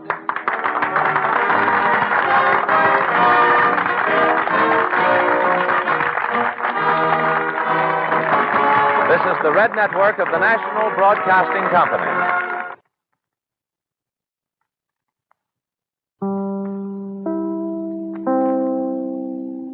That's the way it was on July 21st, 1941. My name is Henry Chop, your host. Hey, some of you who are subscribers to the newspaper channel may be wondering why I haven't posted in the last week or so. I've had a really busy 2 weeks, and I'm going to hopefully try to get some more content up in there. I had a wedding this past weekend where I went out of town, and then the weekend before that I was out of town. And usually I try to do most of my work on Saturdays and Sundays because I have a job where I work between 9 and 12 hours a day. So I just wanted for you guys to keep that in mind. I do want to get that newspaper channel up and going. My goal is always 3 readings a week. In fact, I thought about taking a break on this channel for a little bit so I can catch up on the newspaper channel, but I don't think I'm going to do that because I want to be able to get all my Pearl Harbor broadcasts that were up before back up on this channel in a relatively close time to when Pearl Harbor actually happened. Right now, they're on pace to be probably the last week in January. And by the way, for those of you who are looking forward to it and are new to the channel, I had over 24 hours of Pearl Harbor radio broadcasts. Although the quality isn't the best, those are definitely an historic and a very wonderful treat to listen to, and I can't wait to share them with you once again. So look forward to that in January, late January, early February 2023. In a minute and a half, I will tell you what we are going to listen to tomorrow night. If you enjoy the content of this channel, not only subscribe, but please donate to its upkeep. Because of the vintage radio, music, and films that we share, this channel does not qualify for YouTube monetization. Help motivate us to consistently post this wonderful content. We like to think that this channel is more interesting and entertaining than any other World War II channel on YouTube. Help us keep going by donating. In the expanded description section to this video, you will find 2 links for which to donate. One is for PayPal and the other is for a GoFundMe. If the GoFundMe link is outdated on this video, go to this channel's description or our latest video where you will find an updated link. Any little bit helps. If you love old-time radio, film, and music, don't forget to subscribe to this channel and click on the bell icon to get notifications as to when a new upload will premiere. If you are interested in World War II as much as I am, check out our other channel, the World War II newspaper channel. Expand the description section to this video and you will see a link that will take you there. Now I'd suggest listening to the latest upload to decide if it's your thing. Over there you will hear the Chicago Tribune read to you for between 90 minutes to 2 hours. You will get a much more detailed look about what it was like to actually live through World War II than I can give you just by sharing radio broadcasts. You will not only hear detailed news of the big battles and historical events, you will hear trivial facts about the war. You will hear news from the United States home front from the early stages of U.S. mobilization and war protests to Pearl Harbor and the ramping up of the war machine to the final victories and reconversion. You will hear every facet of American life change forever. My name is Henry Chop, your host. Please click like on this video, by the way, because that will help us get into that Google algorithm. Okay, we do not have any programs dated July 22nd, 1941, so we are just going to completely skip over that date in our timeline, and we are going to flash back again tomorrow night to 1938, and we are going to do January 24th, 1938. And we are going to have Jerry of the Circus, Fibber McGee and Company, the Lux Radio Theater production of Clarence, starring Bob Burns, Bazooka Bob Burns. And then we have Honor the Law. So we have about 2 hours of vintage radio tomorrow night, representing Monday, January 24th, 1938. Until then, my name is Henry Chop, your host. Let's turn off this old tube radio. That's our time machine. Good night. God bless. This changing